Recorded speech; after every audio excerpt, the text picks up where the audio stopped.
तिनके दुख कोटक दूर गए।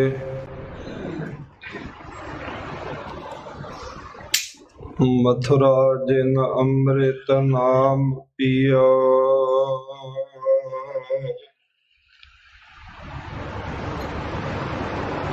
ए पद्धत ते मत चूकै रे मन। वेद विभेद न जान बियो।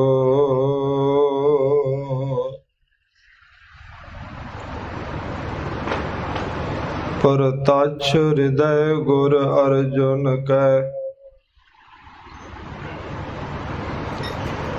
हर पूरन ब्रह्म निवास लियो।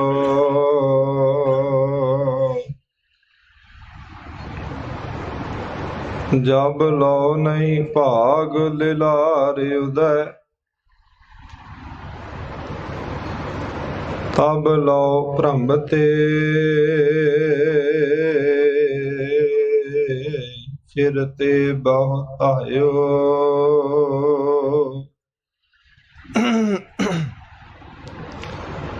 कल घोर समुद्र में बूढ़त थे।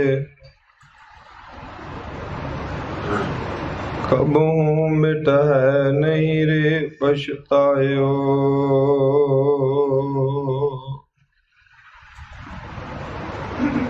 तात विचार यह मथुरा। जग तारन को अवतार बनाया।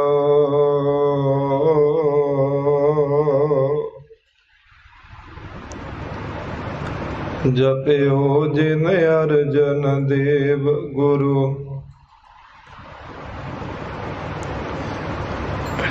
फिर संकट जो न गर्भ न आया।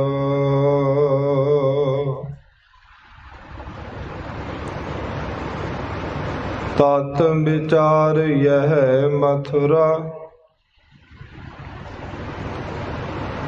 जग तारन को अवतार बनाया।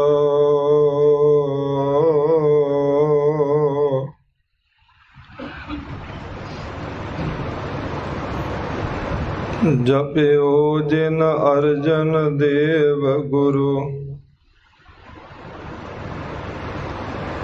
फिर संकट जो न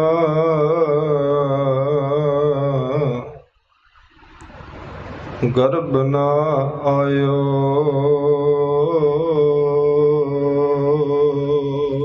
सतनाम श्री वाहिगुरु साहिब जी।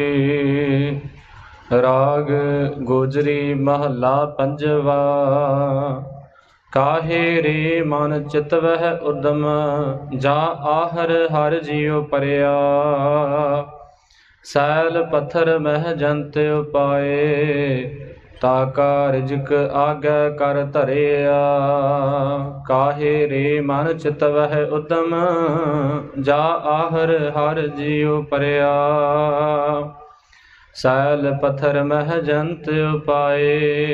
ताका रिजक आगे कर धरिया। परम सन्मान सत्कार जोग चवर छतर तखत दे मालक। राजान राज भानान भान देवान देव उपमा महान।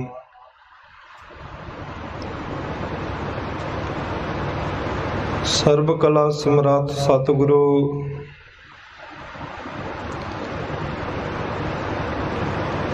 धरती नूं धीरज बख्शनहार। ज्ञान दे सोमे सुखां दे दाते दया दे सागर सतगुरु।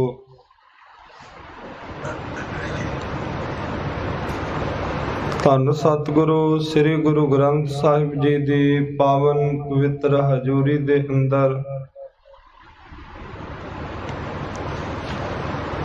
अमृत वेले दे ਸੋਹਣੇ ਸਜੇ ਹੋਏ ਦੀਵਾਨਾਂ ਦੀਆਂ ਹਾਜ਼ਰੀਆਂ ਭਰ ਰਹੇ ਗੁਰੂ ਪਿਆਰੇ ਗੁਰੂ ਸਵਾਰੇ ਖਾਲਸਾ ਜੀ, ਸਤਿਗੁਰੂ ਸਾਹਿਬ ਜੀ ਦੀ ਕਿਰਪਾ ਦੇ ਨਾਲ ਸਾਨੂੰ ਸਤਿਗੁਰੂ ਸਾਹਿਬ ਜੀ ਦੇ ਪਵਿੱਤਰ ਚਰਨਾਂ ਦੇ ਵਿੱਚ ਬੈਠਣ ਦਾ ਇਹ ਸੁਭਾਗ ਪ੍ਰਾਪਤ ਹੋ ਰਿਹਾ ਹੈ।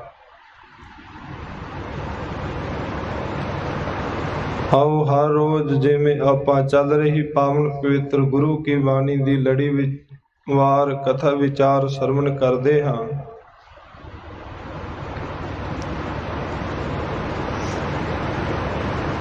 ਉੱਥੇ ਨਾਲ ਹੀ ਅੱਜ ਸ਼ਹੀਦਾਂ ਦੇ ਸਿਰਤਾਜ ਸਤਿਗੁਰੂ ਧੰਨ ਸ੍ਰੀ ਗੁਰੂ ਅਰਜਨ ਦੇਵ ਸਾਹਿਬ ਜੀ ਦਾ ਸ਼ਹੀਦੀ ਦਿਹਾੜਾ ਵੀ ਹੈ।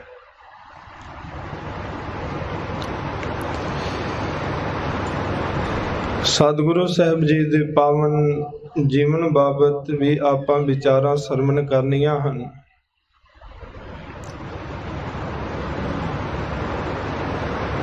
ਗੁਰ ਇਤਿਹਾਸ ਔਰ ਗੁਰੂ ਕੀ ਬਾਣੀ ਦੀ ਵਿਚਾਰ ਦੀ ਪ੍ਰਾਰੰਭਤਾ ਤੋਂ ਪਹਿਲੋਂ ਸਾਰੀ ਹੀ ਸੰਗਤ ਬੜੀ ਭਾਵਨਾ ਦੇ ਨਾਲ ਸਤਿਗੁਰੂ ਸ੍ਰੀ ਗੁਰੂ ਗ੍ਰੰਥ ਸਾਹਿਬ ਜੀ ਨੂੰ ਸੀਸ ਝੁਕਾਓ।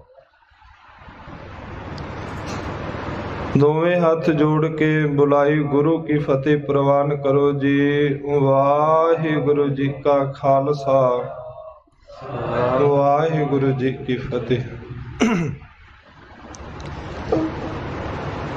ਧੰਨ ਸਤਿਗੁਰੂ ਸ੍ਰੀ ਗੁਰੂ ਅਰਜਨ ਦੇਵ ਮਹਾਰਾਜ ਸੱਚੇ ਪਾਤਸ਼ਾਹ ਜੀ ਦਾ ਪਾਵਨ ਜੀਵਨ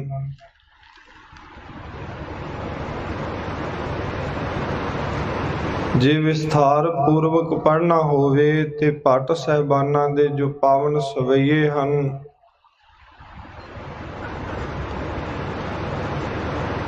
ਉਹਨਾਂ ਨੂੰ ਪ੍ਰੇਮ ਦੇ ਨਾਲ ਭਾਵਨਾ ਦੇ ਨਾਲ ਵਿਚਾਰੀਏ ਤੇ ਪਤਾ ਲੱਗ ਸਕਦਾ ਹੈ ਕਿ ਅਕਾਲ ਪੁਰਖ ਵਾਹਿਗੁਰੂ ਪ੍ਰਮਾਤਮਾ ਦਾ ਸਰਗੁਣ ਸਵਰੂਪ ਸਨ ਧੰਨ ਗੁਰੂ ਅਰਜਨ ਦੇਵ ਮਹਾਰਾਜ ਸਾਹਿਬ ਜੀ।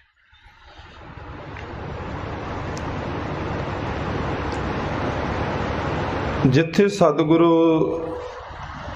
ਸਾਰੇ ਗੁਣਾਂ ਨੂੰ ਬਖਸ਼ਣ ਵਾਲੇ ਹਨ, ਸਾਰੀਆਂ ਕਲਾ ਨੂੰ ਬਖਸ਼ਣ ਵਾਲੇ ਹਨ,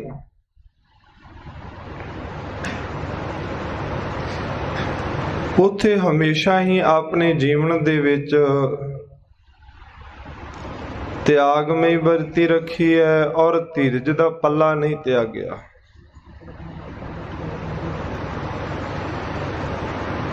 ਕੇਵਲ ਸਤਿਗੁਰੂ ਗੁਰੂ ਅਰਜਨ ਦੇਵ ਮਹਾਰਾਜ ਸੱਚੇ ਪਾਤਸ਼ਾਹ ਜੀ ਦੇ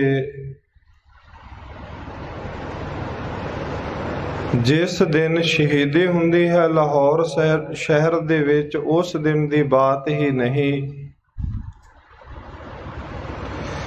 ਸ੍ਰੀ ਗੁਰ ਇਤਿਹਾਸ ਦੀ ਆਪਾਂ ਵਿਚਾਰ ਕਰੀਏ ਤੇ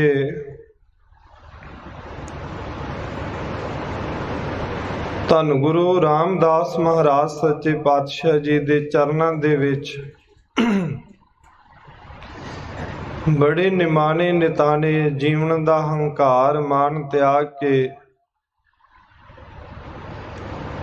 ਜਦੋਂ ਸਤਿਗੁਰੂ ਗੁਰੂ ਅਰਜਨ ਦੇਵ ਮਹਾਰਾਜ ਸੱਚੇ ਪਾਤਸ਼ਾਹ ਜੀ ਸੇਵਾ ਕਰਦੇ ਸਨ, ਉਸ ਵੇਲੇ ਵੀ ਜਿਹੜਾ ਇਹਨਾਂ ਦਾ ਵੱਡਾ ਭਰਾ ਪ੍ਰਿਥੀ ਚੰਦ ਸੀ, ਉਹ ਗੁਰੂ ਅਰਜਨ ਦੇਵ ਸਾਹਿਬ ਜੀ ਦੇ ਨਾਲ ਈਰਖਾ ਕਰਿਆ ਕਰਦਾ ਸੀ।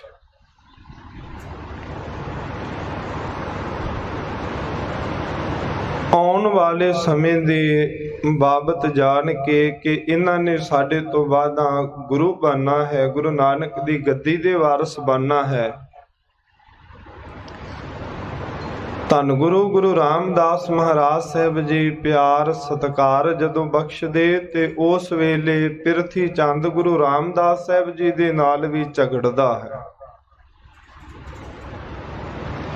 ਭਾਵੇਂ ਗੁਰੂ ਕੀ ਬਾਣੀ ਦੇ ਵਿੱਚ ਆਪਾਂ ਸ਼ਬਦ ਪੜ੍ਹਦੇ, ਗੁਰੂ ਰਾਮਦਾਸ ਸਾਹਿਬ ਜੀ ਨੇ ਸਮਝਾਇਆ ਵੀ ਸੀ, ਕਾਹੇ ਪੂਤ ਝਗਰਤ ਹੋ ਸੰਗ ਬਾਪ, ਜਿਨ ਕੇ ਜਨੇ ਬਡੀਰੇ ਤੁਮ ਹੋ, ਤਿਨ ਸਿਉ ਝਗਰਤ ਪਾਪ। ਵੀ ਜਿਨ੍ਹਾਂ ਦੇ ਘਰੇ ਜੰਮਿਆ ਹੋਵੇ, ਜਿਨ੍ਹਾਂ ਨੇ ਜਣਿਆ ਹੋਵੇ, ਪਾਲਿਆ ਹੋਵੇ, ਜੇ ਉਸੇ ਮਾਂ ਪਿਓ ਨਾਲ ਲੜੇ ਤੇ ਉਹ ਬੰਦਾ ਪਾਪੀ ਹੈ, ਪਾਪ ਕਮਾ ਰਿਹਾ ਹੈ। ਪਰ ਫਿਰ ਵੀ ਜਿਹੜਾ ਪਿਰਥੀ ਚੰਦ ਸੀ ਇਹ ਸਮਝਿਆ ਨਾ, ਸਮਾਂ ਆਪਣੀ ਚਾਲੇ ਚੱਲਿਆ। ਧੰਨ ਸਤਿਗੁਰੂ ਸ੍ਰੀ ਗੁਰੂ ਰਾਮਦਾਸ ਮਹਾਰਾਜ ਸੱਚੇ ਪਾਤਸ਼ਾਹ ਜੀ ਜੋਤੀ ਜੋਤ ਸਮਾਏ। ਗੁਰਤਾ ਗੱਦੀ ਦਾ ਜਿਹੜਾ ਟਿੱਕਾ ਸੀ ਉਹ ਸਤਿਗੁਰੂ ਧੰਨ ਗੁਰੂ ਅਰਜਨ ਦੇਵ ਮਹਾਰਾਜ ਸੱਚੇ ਪਾਤਸ਼ਾਹ ਜੀ ਨੂੰ ਪ੍ਰਾਪਤ ਹੋਇਆ।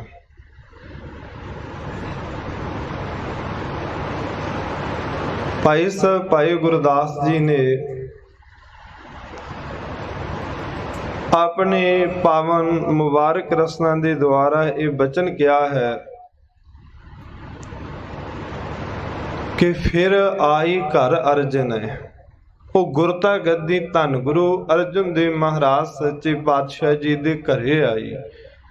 ਭਾਵ ਸਤਿਗੁਰੂ ਗੁਰੂ ਅਰਜਨ ਦੇਵ ਮਹਾਰਾਜ ਸੱਚੇ ਪਾਤਸ਼ਾਹ ਜੀ ਦਾ ਜੋ ਪਾਵਨ ਸਰੀਰ ਸੀ ਉਹ ਗੁਰਤਾ ਗੱਦੀ ਦਾ ਵਾਰਸ ਬਣਿਆ।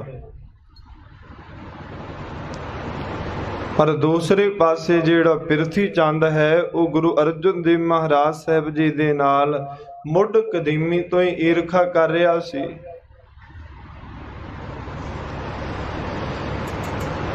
ਉਸ ਨੇ ਧੰਨ ਗੁਰੂ ਅਰਜਨ ਦੇਵ ਮਹਾਰਾਜ ਸੱਚੇ ਪਾਤਸ਼ਾਹ ਜੀ ਦੇ ਨਾਲ ਈਰਖਾ ਵਸ ਹੋ ਕੇ, ਕਿਉਂਕਿ ਗੁਰੂ ਰਾਮਦਾਸ ਸਾਹਿਬ ਜੀ ਵੇਲੇ ਆਉਣ ਵਾਲੀ ਜਿਹੜੀ ਸਾਰੀ ਸੰਗਤ ਉਸ ਦੀ ਜਾਣਕਾਰ ਸੀ, ਉਸ ਨੂੰ ਭੋਜਨ ਇਤਿਆਦਿਕ ਰਹਿਣ ਸਹਿਣ ਦਾ ਜਿਤਨਾ ਵੀ ਪ੍ਰਬੰਧ ਸੀ, ਜਿੰਨੀਆਂ ਵੀ ਭੇਟਾਵਾਂ ਸਨ, ਉਹ ਪਿਰਥੀ ਚੰਦ ਕਬਜ਼ੇ ਵਿੱਚ ਕਰਦਾ ਸੀ। ਤਾਂ ਸਾਰੀਆਂ ਹੀ ਭੇਟਾਂ ਆਪਣੇ ਕਬਜ਼ੇ ਦੇ ਵਿੱਚ ਕਰਨੀਆਂ ਸ਼ੁਰੂ ਕਰ ਦਿੱਤੀਆਂ। ਇਤਿਹਾਸ ਦੇ ਵਿੱਚ ਐਸਾ ਜ਼ਿਕਰ ਆਉਂਦਾ ਹੈ ਕਿ ਭਾਵਨਾ ਵਾਲੇ ਸਿੱਖ ਜਿਹੜੇ ਗੁਰੂ ਅਰਜਨ ਦੇਵ ਸਾਹਿਬ ਜੀ ਦੇ ਚਰਨਾਂ ਦੇ ਵਿੱਚ ਆਉਂਦੇ ਹਨ, ਮਸੰਦ ਉਹਨਾਂ ਕੋਲ ਜੋਰਾ ਜਬਰੀ ਜਿਹੜੀਆਂ ਭੇਟਾਂ ਖੋਹ ਲੈਂਦੇ ਹਨ। ਕਈ ਦਿਨ ਗੁਰੂ ਦਾ ਜਿਹੜਾ ਲੰਗਰ ਹੈ ਉਹ ਮਸਤਾਨਾ ਹੋਇਆ ਰਹਿੰਦਾ ਹੈ। ਲੋ ਬਲਦੀ ਨਹੀਂ ਹੈ, ਉੱਪਰ ਕੋਈ ਵੀ ਦਾਲ ਭਾਜੀ ਰਿੱਝਦੀ ਨਹੀਂ ਹੈ। ਸਮਾਂ ਆਪਣੀ ਚਾਲੇ ਚੱਲਿਆ। ਧੰਨ ਸਤਿਗੁਰੂ ਸ੍ਰੀ ਗੁਰੂ ਅਰਜਨ ਦੇਵ ਮਹਾਰਾਜ ਸੱਚੇ ਪਾਤਸ਼ਾਹ ਜੀ ਇਸੇ ਦੇ ਹੀ ਈਰਖਾ ਦੇ ਆਪਣੇ ਮਨ ਨੂੰ ਅਧੀਨ ਨਾ ਕੀਤਾ। ਮਹਾਰਾਜ ਸਾਹਿਬ ਜੀ ਨੇ ਆਪਣਾ ਭਰਾ ਜਾਣ ਕੇ ਹਮੇਸ਼ਾ ਹੀ ਜੋ ਵੀ ਇਹ ਗੱਲਾਂ ਕਰਦਾ ਸੀ ਉਸ ਤੋਂ ਕਿਨਾਰਾ ਕਰਦੇ ਰਹੇ। ਇੱਥੋਂ ਤੱਕ ਕਿ ਜਿਹੜੀ ਦਸਤਾਰ ਮਿਲੀ ਸੀ ਉਹ ਵੀ ਖੋਹ ਕੇ ਆਪਣੇ ਸਿਰ ਦੇ ਉੱਪਰ ਬੰਨ੍ਹ ਲਈ ਸੀ। ਭਾਵੇਂ ਸਾਡੇ ਇਤਿਹਾਸ ਦੇ ਵਿੱਚ ਇਹ ਬਚਨ ਲਿਖਿਆ ਮਿਲਦਾ ਹੈ ਕਿ ਗੁਰਿਆਈ ਦੀ ਪੱਗ ਅਰਜੁਨ ਬੱਧੀ, ਪੁੱਤਰ ਦੀ ਪੱਗ ਪ੍ਰਿਥੀਏ ਲੱਧੀ। ਜਿਹੜੀ ਗੁਰਤਾ ਗੱਦੀ ਦੀ ਦਸਤਾਰ ਹੈ ਉਹ ਗੁਰੂ ਅਰਜਨ ਦੇਵ ਸਾਹਿਬ ਜੀ ਨੂੰ ਮਿਲੀ। ਜਿਵੇਂ ਵੱਡੇ ਪੁੱਤਰ ਨੂੰ ਪਿਤਾ ਤੋਂ ਬਾਅਦ ਮਿਲਦੀ ਹੈ, ਉਹ ਜਿਹੜੀ ਪੱਗ ਸੀ ਉਹ ਪਿਰਥੀ ਚੰਦ ਨੂੰ ਲੱਭ ਗਈ, ਭਾਵ ਮਿਲ ਗਈ। ਪਰ ਫਿਰ ਵੀ ਇਸ ਨੇ ਗੁਰੂ ਅਰਜਨ ਦੇਵ ਸਾਹਿਬ ਜੀ ਦੇ ਪਾਸੋਂ ਉਹ ਦਸਤਾਰ ਖੋਹ ਕੇ ਆਪਣੇ ਸਿਰ ਦੇ ਉੱਪਰ ਬੱਧੀ। ਇਵੇਂ ਇੱਕ ਈਰਖਾ ਨਹੀਂ, ਸਤਿਗੁਰੂ ਸਾਹਿਬ ਜੀ ਦੇ ਸਾਹਿਬਜ਼ਾਦੇ ਨੂੰ ਸ਼ਹੀਦ ਕਰਵਾਉਣ ਦੇ ਯਤਨ ਕਰਦਾ ਰਿਹਾ। ਦਿੱਲੀ ਦਰਬਾਰ ਦੇ ਵਿੱਚ ਇਸ ਦੀ ਪਹੁੰਚ ਹੋਈ। ਸੁਲਹੀ ਖਾਂ, ਸੁਲੱਭੀ ਖਾਂ, ਜੋ ਸੁਲਹੀ ਖਾਂ ਦਾ ਭਤੀਜਾ ਸੀ, ਉਹਨਾਂ ਨੂੰ ਗੁਰੂ ਅਰਜਨ ਦੇਵ ਮਹਾਰਾਜ ਸੱਚੇ ਪਾਤਸ਼ਾਹ ਜੀ ਨੂੰ ਫੜਨ ਦੇ ਵਾਸਤੇ, ਕੈਦ ਕਰਨ ਦੇ ਵਾਸਤੇ, ਇਵੇਂ ਕਹਿ ਲਈਏ ਸ਼ਹੀਦ ਕਰਨ ਦੇ ਵਾਸਤੇ ਸੱਦਿਆ। ਲਾਹੌਰ ਦੇ ਵਿੱਚੋਂ ਕਿਹਾ ਤੂੰ ਮੇਰਾ ਪਗਵਟ ਭਰਾ ਹੈ ਸੁਲਹੀ ਨੂੰ। ਪਰ ਉਹ ਵੀ ਰਾਹ 'ਚ ਹੀ ਰਹਿ ਗਿਆ, ਇੱਥੋਂ ਤੱਕ ਪਹੁੰਚ ਨਾ ਸਕਿਆ। ਹੇਹਰ ਨਗਰੀ ਘੋੜਾ ਡਰਿਆ, ਜਿਹੜੇ ਆਵੇ ਲਾਏ ਹੋਏ ਸਨ ਆਵਿਆਂ ਦੇ ਵਿੱਚ ਸੜ ਕੇ ਮਰ ਗਿਆ। ਆਖਰਕਾਰ ਨੂੰ ਨਿਰਯਤਨ ਹੋਇਆ। ਇਸ ਨੇ ਜਿਹੜੀ ਆਪਣੀ ਪੁਕਾਰ ਹੈ ਉਹ ਦਿੱਲੀ ਦਰਬਾਰ ਦੇ ਵਿੱਚ ਕੀਤੀ। ਦੂਸਰੇ ਪਾਸੇ ਆਪਾਂ ਸਾਰਾ ਇਤਿਹਾਸ ਜਾਣਦੇ ਹਾਂ। ਚੰਦੂ ਦੀ ਲੜਕੀ ਜਵਾਨ ਹੋਈ, ਉਸਨੇ ਆਪਣੀ ਲੜਕੀ ਦਾ ਨਾਤਾ ਕਰਨ ਦੇ ਵਾਸਤੇ ਬ੍ਰਾਹਮਣ ਨੂੰ ਭੇਜਿਆ। ਬ੍ਰਾਹਮਣ ਲੱਭਦਾ ਲਭਾਉਂਦਾ ਹੋਇਆ ਕੋਈ ਵੀ ਬਰੋਬਰਤਾ ਦਾ ਰਿਸ਼ਤਾ ਨਾ ਮਿਲਿਆ।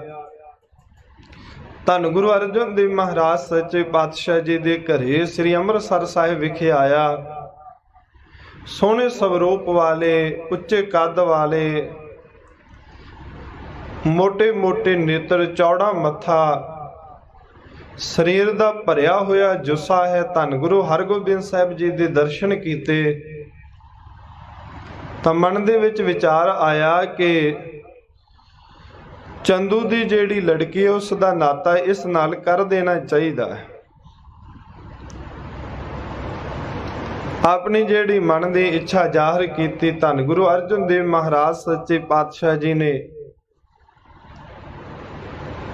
ਜਿਹੜਾ ਬ੍ਰਾਹਮਣ ਆਇਆ ਸੀ ਉਸ ਦੀ ਕਾਮਨਾ ਪੂਰੀ ਕੀਤੀ। ਵਾਪਸ ਜਦੋਂ ਲਾਹੌਰ ਦੇ ਵਿੱਚ ਗਿਆ, ਜਾ ਕੇ ਦੱਸਿਆ ਤਾਂ ਕਿਹਾ ਜੀ ਪ੍ਰਮਾਤਮਾ ਨੇ ਭਲੀ ਕੀਤੀ ਹੈ, ਤੁਹਾਡੀ ਜਿਹੜੀ ਲੜਕੀ ਦਾ ਨਾਤਾ ਹੈ ਉਹ ਸਤਿਗੁਰੂ ਗੁਰੂ ਅਰਜਨ ਦੇਵ ਮਹਾਰਾਜ ਸੱਚੇ ਪਾਤਸ਼ਾਹ ਜੀ ਦੇ ਸੁਪੁੱਤਰ ਦੇ ਨਾਲ ਕਰ ਆਇਆ।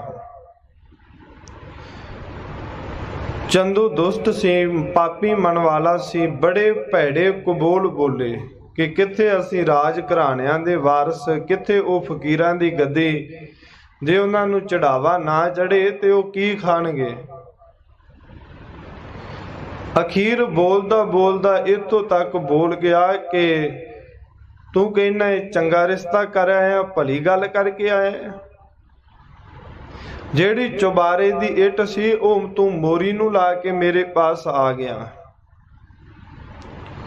ਜਿਹੜੇ ਗੁਰੂ ਕੇ ਸਿੱਖ ਸਨ ਉਹਨਾਂ ਨੇ ਜਦੋਂ ਇਸ ਦੇ ਇਹ ਕਬੂਲ ਸੁਨੇ, ਲਾਹੌਰ ਨਿਵਾਸੀ ਸੰਗਤ ਨੇ ਪੱਤਰਕਾ ਲਿਖ ਕੇ ਭੇਜਤੀ ਧੰਨ ਗੁਰੂ ਅਰਜਨ ਦੇਵ ਮਹਾਰਾਜ ਸਾਹਿਬ ਜੀ ਦੇ ਚਰਨਾਂ ਦੇ ਵਿੱਚ ਕਿ ਇਹ ਦੁਸ਼ਟ ਆਪਣੇ ਆਪ ਨੂੰ ਚੁਬਾਰਾ ਦੱਸਦਾ ਹੈ, ਗੁਰੂ ਨਾਨਕ ਦੇਵ ਜੀ ਦੇ ਘਰ ਨੂੰ ਮੋਰੀ ਦੱਸਦਾ ਹੈ। ਸਤਿਗੁਰੂ ਸਾਡੀ ਬੇਨਤੀ ਹੈ, ਇਸ ਦਾ ਜਿਹੜਾ ਨਾਤਾ ਹੈ ਉਹ ਤੁਸੀਂ ਆਪਣੇ ਸਾਹਿਬਜ਼ਾਦੇ ਵਾਸਤੇ ਪ੍ਰਵਾਨ ਨਹੀਂ ਕਰਨਾ। ਜਦੋਂ ਮੁੜ ਲਾਗੀ ਆਏ, ਮਹਾਰਾਜ ਸੱਚੇ ਪਾਤਸ਼ਾਹ ਜੀ ਨੇ ਨਾ ਕਰਤੀ ਕਿ ਗੁਰੂ ਕੀ ਸੰਗਤ ਦਾ ਹੁਕਮ ਹੈ ਸਾਡੇ ਵਾਸਤੇ। ਉਹਨਾਂ ਨੇ ਪੱਤਰਕਾ ਦੇ ਰੂਪ ਦੇ ਵਿੱਚ ਭੇਜਿਆ ਹੈ, ਗੁਰੂ ਕੀ ਸੰਗਤ ਦਾ ਬਚਨ ਅਸੀਂ ਕਦੀ ਵੀ ਮੋੜ ਨਹੀਂ ਸਕਦੇ। ਉਸ ਦੇ ਮਨ ਦੇ ਵਿੱਚ ਵੀ ਜਿਹੜੀ ਖੁੰਦਕ ਸੀ ਉਹ ਪੈਦਾ ਹੋ ਗਈ। ਚੰਦੂ ਦੇ ਮਨ ਦੇ ਵਿੱਚ ਵੀ ਇੱਕ ਹੈ ਫਕੀਰ, ਮੇਰੀ ਲੜਕੀ ਦਾ ਨਾਤਾ ਹੋ ਰਿਹਾ ਸੀ ਤੇ ਉਹਨਾਂ ਨੇ ਨਾਤਾ ਹੀ ਨਾ ਕਰਤੀ ਹੈ।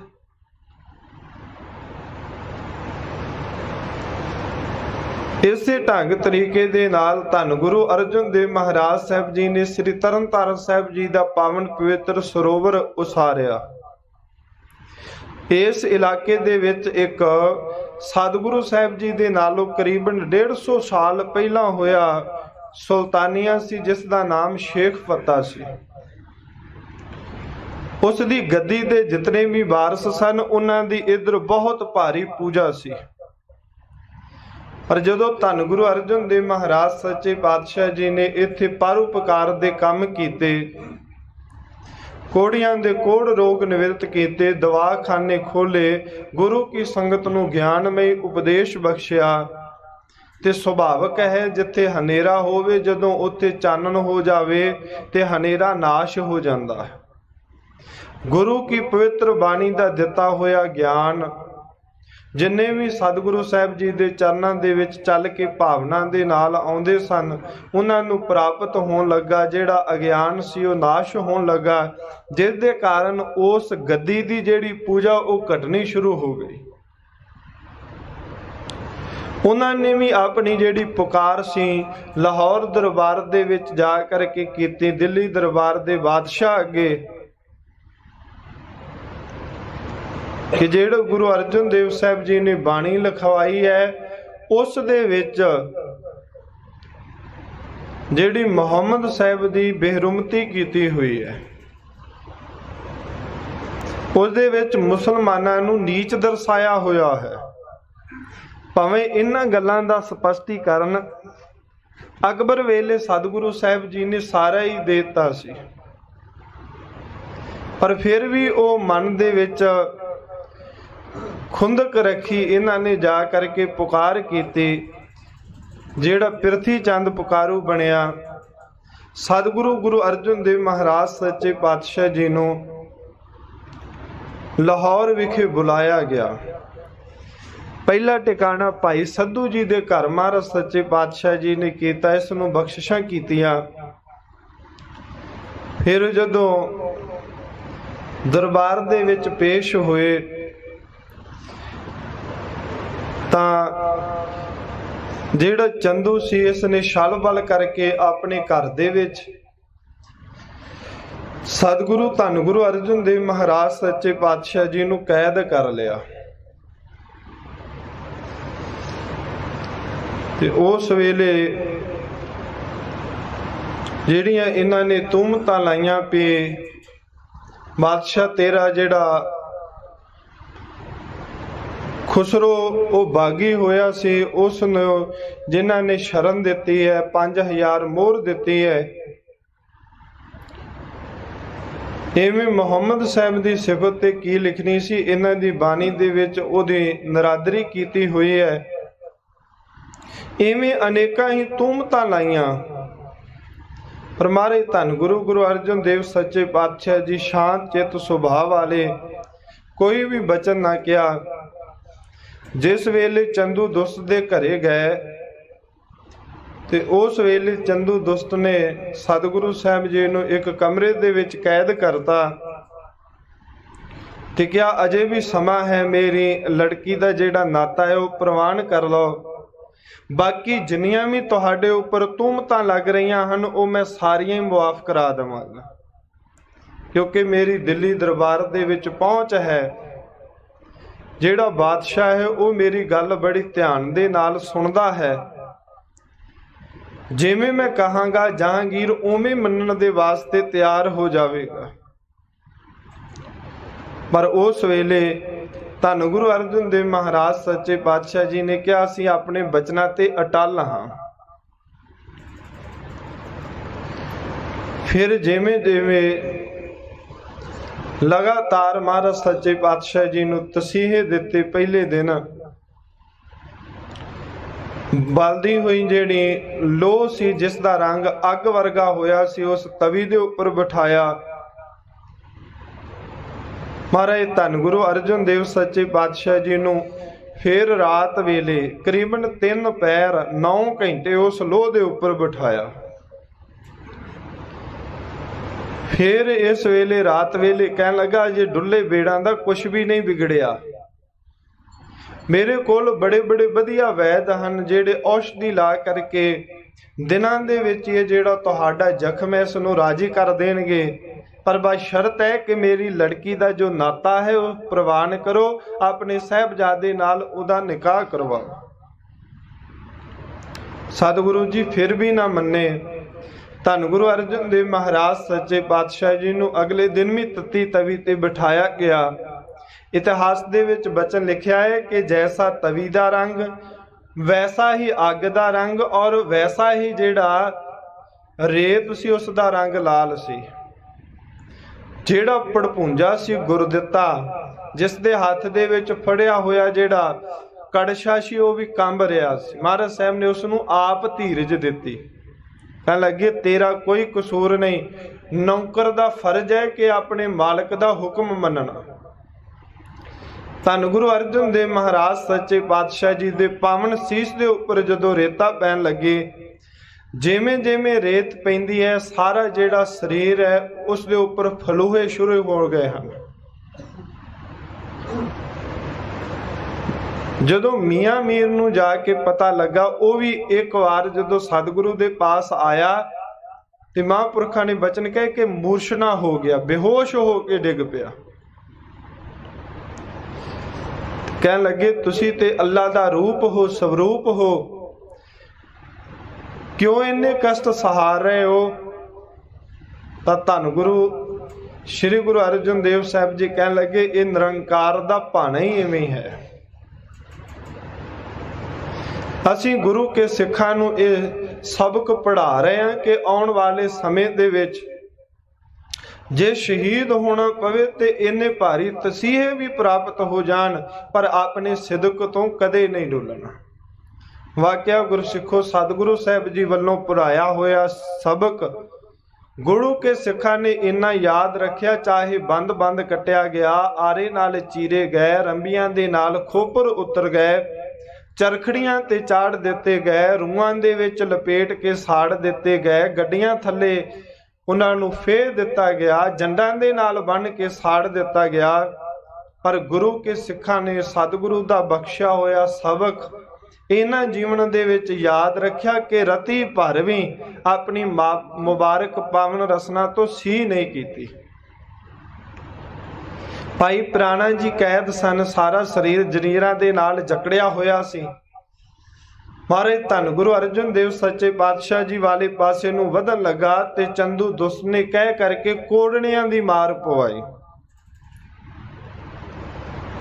ਮਹਾਰਾਜ ਸੱਚੇ ਪਾਤਸ਼ਾਹ ਜੀ ਭਾਈ ਪ੍ਰਾਣੇ ਨੂੰ ਕਹਿਣ ਲੱਗੇ, ਭਾਈ ਪ੍ਰਾਣਾ ਕੀ ਗੱਲ? ਸਤਿਗੁਰੂ ਜੀ ਆਪ ਜੀ ਦਾ ਦੁੱਖ ਸਾਡੇ ਕੋਲੋਂ ਸਹਾਰਿਆ ਨਹੀਂ ਜਾ ਰਿਹਾ, ਬੜੇ ਭਾਰੀ ਆਪ ਜੀ ਨੂੰ ਜਿਹੜੇ ਤਸੀਹੇ ਦਿੱਤੇ ਜਾ ਰਹੇ ਹਨ, ਅਸੀਂ ਸਿੱਖ ਹਾਂ, ਸਾਡੇ ਕੋਲੋਂ ਸਹਾਰੇ ਨਹੀਂ ਜਾ ਰਹੇ। ਆਪ ਹੁਕਮ ਕਰੋ, ਮਿੰਟੋ ਮਿੰਟ ਇਹ ਜਿਹੜਾ ਸਾਰਾ ਕੁਛ ਹੈ ਨਿਸਤੋਂ ਨਬੂਦ ਕਰ ਦੇਵਾਂ, ਮਿੱਟੀ ਦੇ ਵਿੱਚ ਮਿਲਾ ਦੇਵਾਂ ਇਹਨਾਂ ਦਾ ਰਾਜ ਭਾਗ। ਪਰ ਇਹ ਕਹਿਣ ਲੱਗੇ, ਭਾਈ ਪ੍ਰਾਣਿਆ ਕੀ ਗੱਲ, ਗਿਆਨ ਦੇ ਵਿੱਚ ਫਰਕ ਹੈ। ਅਜੇ ਵੀ ਧੁੰਦਵਾਦ ਦੇ ਜੀਵਨ ਦੇ ਵਿੱਚ ਜੇ ਵਾਹਿਗੁਰੂ ਪ੍ਰਮਾਤਮਾ ਨੂੰ ਭਾਵੇ ਨਾ ਤੇ ਇਹ ਸਾਰਾ ਕੁਝ ਨਹੀਂ ਹੋ ਸਕਦਾ। ਮੀਆਂ ਮੀਰ ਫੇਰ ਕਹਿਣ ਲੱਗਾ, ਮਹਾਰਾਜ ਕਿਉਂ ਇੰਨੇ ਤਸੀਹੇ ਸਹਾ ਰਹੇ ਹੋ? ਤਾਂ ਧੰਨ ਗੁਰੂ ਅਰਜਨ ਦੇਵ ਸਾਹਿਬ ਜੀ ਕਹਿਣ ਲੱਗੇ, ਸਾਈਂ ਜੀ ਸ੍ਰੀ ਹਰਿਮੰਦਰ ਸਾਹਿਬ ਆਏ ਸੋ ਸ੍ਰੀ ਸੁਖਮਨੀ ਸਾਹਿਬ ਜੀ ਦੇ ਜਾਪ ਦੇ ਵਿੱਚੋਂ ਆਪ ਜੀ ਨੇ ਪੰਕਤੀਆਂ ਸਰਵਣ ਕੀਤੀਆਂ ਸੀ ਕਿ ਬ੍ਰਹਮ ਗਿਆਨੀ ਸਦਾ ਨਿਰਲੇਪ, ਜਿਉ ਬਸਦਾ ਕੋ ਖੋਦੈ ਕੋ ਚੰਦਨ ਲੇਪ। ਮਨ 'ਚ ਸ਼ੰਕਾ ਪੈਦਾ ਹੋ ਗਿਆ ਸੀ ਕਿ ਐਸਾ ਵੀ ਕੋਈ ਹੈ।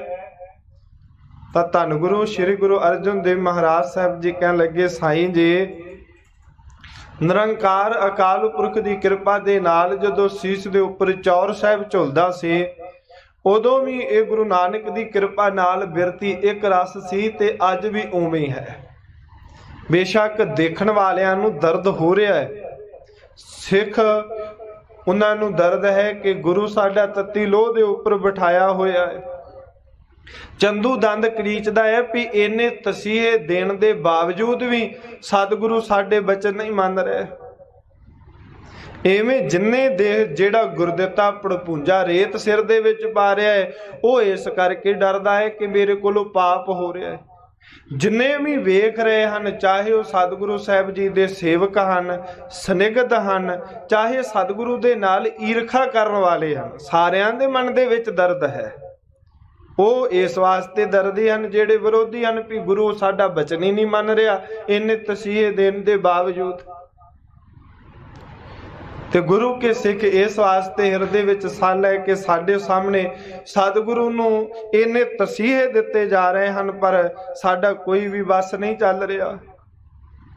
ਮੀਆਂ ਮੀਰ ਵਰਗੇ ਫਕੀਰ ਜਿਨ੍ਹਾਂ ਨੂੰ ਹਮੇਸ਼ਾ ਹੀ ਗੁਰੂ ਨਾਨਕ ਦੇ ਘਰ ਦੇ ਵਿੱਚ ਸਤਿਕਾਰ ਮਿਲਿਆ, ਜਿਨ੍ਹਾਂ ਦੀ ਸਤਿਗੁਰੂ ਧੰਨ ਗੁਰੂ ਅਰਜਨ ਦੇਵ ਮਹਾਰਾਜ ਸੱਚੇ ਪਾਤਸ਼ਾਹ ਜੀ ਨੇ ਬੜੀ ਭਾਰੀ ਜਿਹੜੀ ਸੀ ਉਪਮਾ ਕੀਤੀ ਆਪਣੀ ਮੁਬਾਰਕ ਰਸਾਂ ਦੇ ਨਾਲ ਸ੍ਰੀ ਹਰਿਮੰਦਰ ਸਾਹਿਬ ਬੈਠਿਆਂ ਹੋਇਆਂ, ਜਿਨ੍ਹਾਂ ਨੂੰ ਬੜੇ ਪ੍ਰੇਮ ਸਤਿਕਾਰ ਦੇ ਨਾਲ ਬਿਨਾਂ ਕਿਸੇ ਜਾਤ ਦੇ ਭੇਦ ਭਾਵ ਦੇ ਗੁਰੂ ਕੀ ਸੰਗਤ ਦੇ ਵਿੱਚ ਆਣ ਕੇ ਬਿਰਾਜਦੇ ਸਨ। ਸਤਿਗੁਰੂ ਜੀ ਪੂਰਨ ਰੂਪ ਦੇ ਵਿੱਚ ਇਸ ਦਾ ਸਤਿਕਾਰ ਕਰਦੇ ਸਨ। ਪ੍ਰਮਾਤਮਾ ਅੱਲਾਹ ਤਾਲਾ ਦਾ ਪੀਰ ਜਾਣ ਕੇ, ਫਕੀਰ ਜਾਣ ਕੇ। ਜਦੋਂ ਉਹ ਦੇਖਦਾ ਹੈ ਕਿ ਜਿਨ੍ਹਾਂ ਦੇ ਜੀਵਨ ਦੇ ਵਿੱਚ ਨਾ ਕੋਈ ਜਾਤ ਵੰਡ ਹੈ, ਵਰਨ ਵੰਡ ਹੈ, ਕਿਸੇ ਮਜ਼ਹਬ ਦੇ ਬੰਨ ਨਹੀਂ ਹੈ, ਉਹਨਾਂ ਨੂੰ ਮਜ਼ਹਬੀ ਲੋਕ ਜਿਹੜੇ ਆਪਣੇ ਆਪ ਨੂੰ ਲੋਕ ਕਹਿੰਦੇ ਹਨ ਸ਼ਰਈ ਲੋਕ, ਉਹ ਸਤਿਗੁਰੂ ਨੂੰ ਤਸੀਹੇ ਦੇ ਰਹੇ ਹਨ। ਐਵੇਂ ਲਗਾਤਾਰ 3 ਦਿਨ ਸਤਿਗੁਰੂ ਸਾਹਿਬ ਜੀ ਨੂੰ ਤਸੀਹੇ ਦਿੱਤੇ। ਇਸੇ ਜਦੋਂ ਸਤਿਗੁਰੂ ਸਾਹਿਬ ਜੀ ਪਹਿਲੇ ਦਿਨ ਆਏ ਸਨ, ਜਿਹੜੀ ਚੰਦੂ ਦੀ ਨਹੁੰ ਸੀ ਉਹ ਕਿਸੇ ਗੁਰਸਿੱਖ ਦੀ ਲੜਕੀ ਸੀ। ਉਹਨੇ ਭੋਜਨ ਤਿਆਰ ਕੀਤਾ। ਆਮ ਤੌਰ ਤੇ ਆਪਾਂ ਵੀ ਜਦੋਂ ਗਰਮੀ ਦੇ ਵਿੱਚ ਮਿੱਠਾ ਜਲ ਛਕਦੇ ਹਾਂ, ਉਹ ਜਲ ਲਿਆਂਦਾ ਸਤਿਗੁਰੂ ਸਾਹਿਬ ਜੀ ਵਾਸਤੇ, ਕਿਹਾ ਜੀ ਭੋਜਨ ਗ੍ਰਹਿਣ ਕਰੋ, ਜਲ ਛਕੋ। ਤਾਂ ਗੁਰੂ ਅਰਜਨ ਦੇਵ ਸਾਹਿਬ ਜੀ ਨੇ ਨਾ ਕਰਤੀ, ਧੀਏ ਇਹ ਦੁਸ਼ਟ ਦੇ ਘਰ ਦਾ ਅਸੀਂ ਕੁਝ ਵੀ ਨਹੀਂ ਛਕਣਾ। ਮਹਾਰਾਜ ਇਹ ਕਲੰਕ ਮੇਰੇ ਸਿਰ ਦੇ ਉੱਪਰ ਵੀ ਰਵੇਗਾ। ਤਾਂ ਮਹਾਰਾਜ ਸਾਹਿਬ ਜੀ ਨੇ ਬਚਨ ਕਹਿਤੇ ਸੀ ਕਿ ਅੱਜ ਤੋਂ ਚੌਥੇ ਦਿਨ ਅਸੀਂ ਸਰੀਰ ਰੂਪੀ ਚੋਲਾ ਤਿਆਗ ਜਾਣਾ ਹੈ।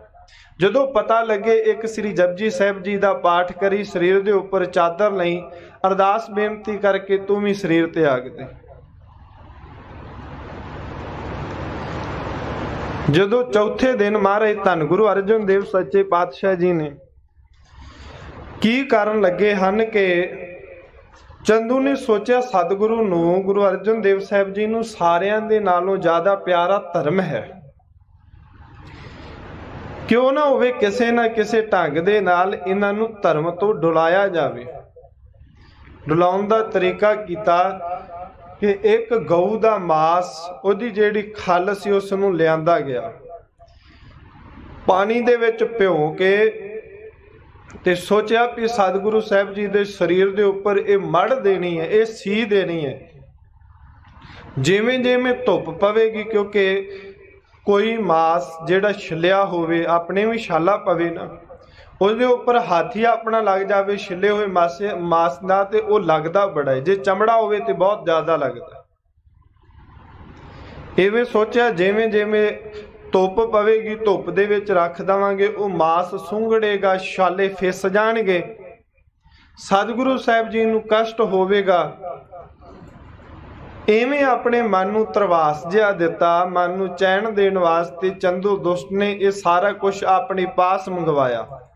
ਮੋਚੀ ਸੱਦ ਲਿਆ, ਗਊ ਦਾ ਮਾਸ ਲੈ ਆਂਦਾ। ਧੰਨ ਗੁਰੂ ਅਰਜਨ ਦੇਵ ਮਹਾਰਾਜ ਸੱਚੇ ਪਾਤਸ਼ਾਹ ਜੀ ਨੇ ਚੰਦੂ ਨੂੰ ਇਹ ਬੋਲ ਕਹਿ ਕੇ ਅਸੀਂ ਰਾਵੀ ਦੇ ਵਿੱਚ ਇਸ਼ਨਾਨ ਕਰਨਾ ਚਾਹੁੰਦੇ ਹਾਂ। ਠੀਕਰੀ ਪਹਿਰਾ, ਬੜੇ ਭਾਰੀ ਪਹਿਰੇ ਦੇ ਅਧੀਨ ਸਤਿਗੁਰੂ ਸਾਹਿਬ ਜੀ ਦੇ ਪੰਜੇ ਜਿਹੜੇ ਸਿੱਖ ਸਨ ਉਹ ਨਾਲ ਸਨ। ਤੇ ਉਸ ਵੇਲੇ ਮਹਾਰਾਜ ਧੰਨ ਸਤਿਗੁਰੂ ਗੁਰੂ ਅਰਜਨ ਦੇਵ ਸੱਚੇ ਪਾਤਸ਼ਾਹ ਜੀ ਉਹ ਫੌਜ ਦੀ ਨਿਗਰਾਨੀ ਜਿਹੜੀ ਚੰਦੂ ਨੇ ਬੜੇ ਤਕੜੇ ਰੂਪ ਦੇ ਵਿੱਚ ਭੇਜੀ ਸੀ, ਉਸਦੇ ਨਿਗਰਾਨੀ ਹੇਠਾਂ ਰਾਵੀ ਦੇ ਕਿਨਾਰੇ ਗਏ। ਸਤਿਗੁਰੂ ਸਾਹਿਬ ਜੀ ਰਾਵੀ ਦੇ ਕਿਨਾਰੇ ਦੇ ਉੱਪਰ ਬੈਠਣ ਲੱਗੇ। ਮਹਾਰਾਜ ਧੰਨ ਗੁਰੂ ਸ੍ਰੀ ਗੁਰੂ ਅਰਜਨ ਦੇਵ ਸੱਚੇ ਪਾਤਸ਼ਾਹ ਜੀ ਦੇ ਬੈਠਣ ਦੇ ਵਾਸਤੇ, ਕਿਉਂਕਿ ਸਾਰੇ ਸਰੀਰ ਦੇ ਉੱਪਰ ਜਿਹੜੇ ਛਾਲੇ ਹੋਏ ਸਨ। ਇੱਥੋਂ ਤੱਕ ਵੀ ਇਤਿਹਾਸ ਦੇ ਵਿੱਚ ਲਿਖਿਆ ਹੈ ਕਿ ਜਿਹੜੇ 5 ਸਿੱਖ ਸਤਿਗੁਰੂ ਸਾਹਿਬ ਜੀ ਦੇ ਨਾਲ ਗਏ ਸਨ, ਭਾਈ ਜੇਠਾ ਜੀ, ਭਾਈ ਪੁਰਾਣਾ ਜੀ ਇਤਿਆਦਿਕ, ਉਹਨਾਂ ਦੇ ਵਿੱਚੋਂ ਭਾਈ ਵਿਧੀ ਚੰਦ ਸਾਹਿਬ ਜੀ ਨੇ ਖੱਬੇ ਮੋਢੇ ਤੇ ਔਰ ਸੱਜੇ ਮੋਢੇ ਹੇਠਾਂ ਧੰਨ ਸਤਿਗੁਰੂ ਗੁਰੂ ਅਰਜਨ ਦੇਵ ਸਾਹਿਬ ਜੀ ਦੇ ਪਿਆਰੇ ਸਿੱਖ ਭਾਈ ਜੇਠਾ ਜੀ ਨੇ ਆਸਰਾ ਦਿੱਤਾ ਹੋਇਆ ਸੀ। ਜਿਸ ਵੇਲੇ ਰਾਵੀ ਦੇ ਕਿਨਾਰੇ ਗਏ, ਜਿਹੜਾ ਬਹਾਦਰ ਬਾਬਾ ਵਿਧੀ ਚੰਦ ਸਾਹਿਬ ਜੀ ਨੇ ਕਮਰ ਕੱਸਾ ਕੀਤਾ ਸੀ ਉਹ ਖੋਲ ਕੇ ਹੇਠਾਂ ਵਿਛਾਇਆ। ਧੰਨ ਗੁਰੂ ਅਰਜਨ ਦੇਵ ਮਹਾਰਾਜ ਸੱਚੇ ਪਾਤਸ਼ਾਹ ਜੀ ਨੇ ਪਾਵਨ ਮੁਬਾਰਕ ਰਸਨਾ ਦੇ ਦੁਆਰਾ ਸ੍ਰੀ ਜਪਜੀ ਸਾਹਿਬ ਜੀ ਦਾ ਜਾਪ ਕੀਤਾ। ਗੁਰੂ ਕੇ ਸਿੱਖਾਂ ਨੇ ਸਤਿਗੁਰੂ ਸਾਹਿਬ ਜੀ ਦੀ ਪਾਵਨ ਮੁਬਾਰਕ ਰਸਨਾ ਤੋਂ ਸ੍ਰੀ ਜਪਜੀ ਸਾਹਿਬ ਜੀ ਦੀ ਬਾਣੀ ਸੁਣੀ। ਫਿਰ ਜਿਹੜੀ ਸੰਪੂਰਨ ਮਰਿਆਦਾ ਉਹ ਸਮਝਾਈ ਕਿ ਜਾ ਕੇ ਹੁਣ ਤੁਸੀਂ ਗੁਰਤਾ ਗੱਦੀ ਦਾ ਤਿਲਕ ਬਖਸ਼ਣਾ ਹੈ ਸਾਡੇ ਸਾਹਿਬਜ਼ਾਦੇ ਨੂੰ, ਤੇ ਉਹਨਾਂ ਨੂੰ ਇਹ ਹੁਕਮ ਕਰਨਾ ਕਿ ਕਦੀ ਵੀ ਜੀਵਨ ਦੇ ਵਿੱਚ ਭਾਈ ਗੁਰਦਾਸ ਜੀ ਔਰ ਬ੍ਰਹਮ ਗਿਆਨੀ ਬਾਬਾ ਬੁੱਢਾ ਸਾਹਿਬ ਜੀ ਦੀ ਆਗਿਆ ਨਹੀਂ ਮੋੜਨੀ, ਜੋ ਕਹਿ ਦੇਣ ਉਹ ਬਚਨ ਕਮਾਉਣਾ ਹੈ। ਇਵੇਂ ਬੜੀਆਂ ਹਦਾਇਤਾਂ ਦੇ ਕਰਕੇ ਗੁਰਤਾ ਗੱਦੀ ਬਖਸ਼ ਕਰਕੇ ਮਹਾਰਾਜ ਸੱਚੇ ਪਾਤਸ਼ਾਹ ਜੀ ਆਪ ਰਾਵੀ ਦੇ ਵਿੱਚ ਇਸ਼ਨਾਨ ਕਰਨ ਲੱਗੇ। ਜਿਵੇਂ ਗੁਰੂ ਕੀ ਪਵਿੱਤਰ ਬਾਣੀ ਦਾ ਬਚਨ ਹੈ, ਸੂਰਜ ਕਿਰਨ ਮਿਲੇ ਜਲ ਕਾ ਜਲ ਹੁਆ ਰਾਮ, ਜੋਤੀ ਜੋਤ ਰਲੀ ਸੰਪੂਰਨ ਥੀਆ ਰਾਮ। ਜੇਠ ਸੁਦੀ ਚੌਥ ਨੂੰ, ਜੇਠ ਦੇ ਮਹੀਨੇ ਦੇ ਵਿੱਚ ਮੱਸਿਆ ਤੋਂ 4 ਦਿਨ ਬਾਅਦਾਂ ਬਿਕਰਮੀ ਸੰਮਤ 1663 ਈਸਵੀ ਸੰਮਤ 1605 ਨੂੰ ਸਤਿਗੁਰੂ ਧੰਨ ਗੁਰੂ ਅਰਜਨ ਦੇਵ ਸੱਚੇ ਪਾਤਸ਼ਾਹ ਜੀ ਅੱਜ ਵਾਲੇ ਦਿਨ ਆਪਣਾ ਜਿਹੜਾ ਪਾਵਨ ਸਰੀਰ ਰੂਪੀ ਚੋਲਾ ਤਿਆਗ ਕਰਕੇ ਸੱਚਖੰਡ ਗਏ।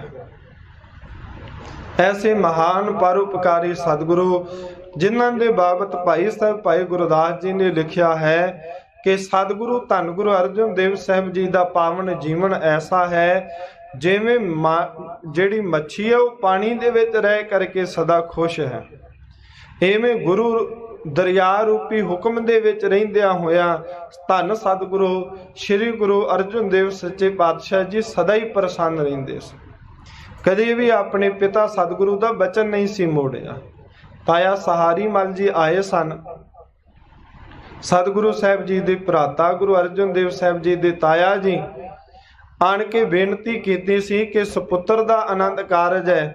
ਪ੍ਰਿਥੀ ਚੰਦ ਵੀ ਨਾ ਕਰ ਗਿਆ ਸੀ, ਬਾਬਾ ਮਹਾਦੇਵ ਨੇ ਵੀ ਨਾ ਕਰਤੀ ਸੀ, ਪਰ ਸਤਿਗੁਰੂ ਦਾ ਹੁਕਮ ਮੰਨਣ ਦੇ ਵਾਸਤੇ ਧੰਨ ਗੁਰੂ ਅਰਜਨ ਦੇਵ ਸਾਹਿਬ ਤਿਆਰ ਹੋ ਗਏ ਸਨ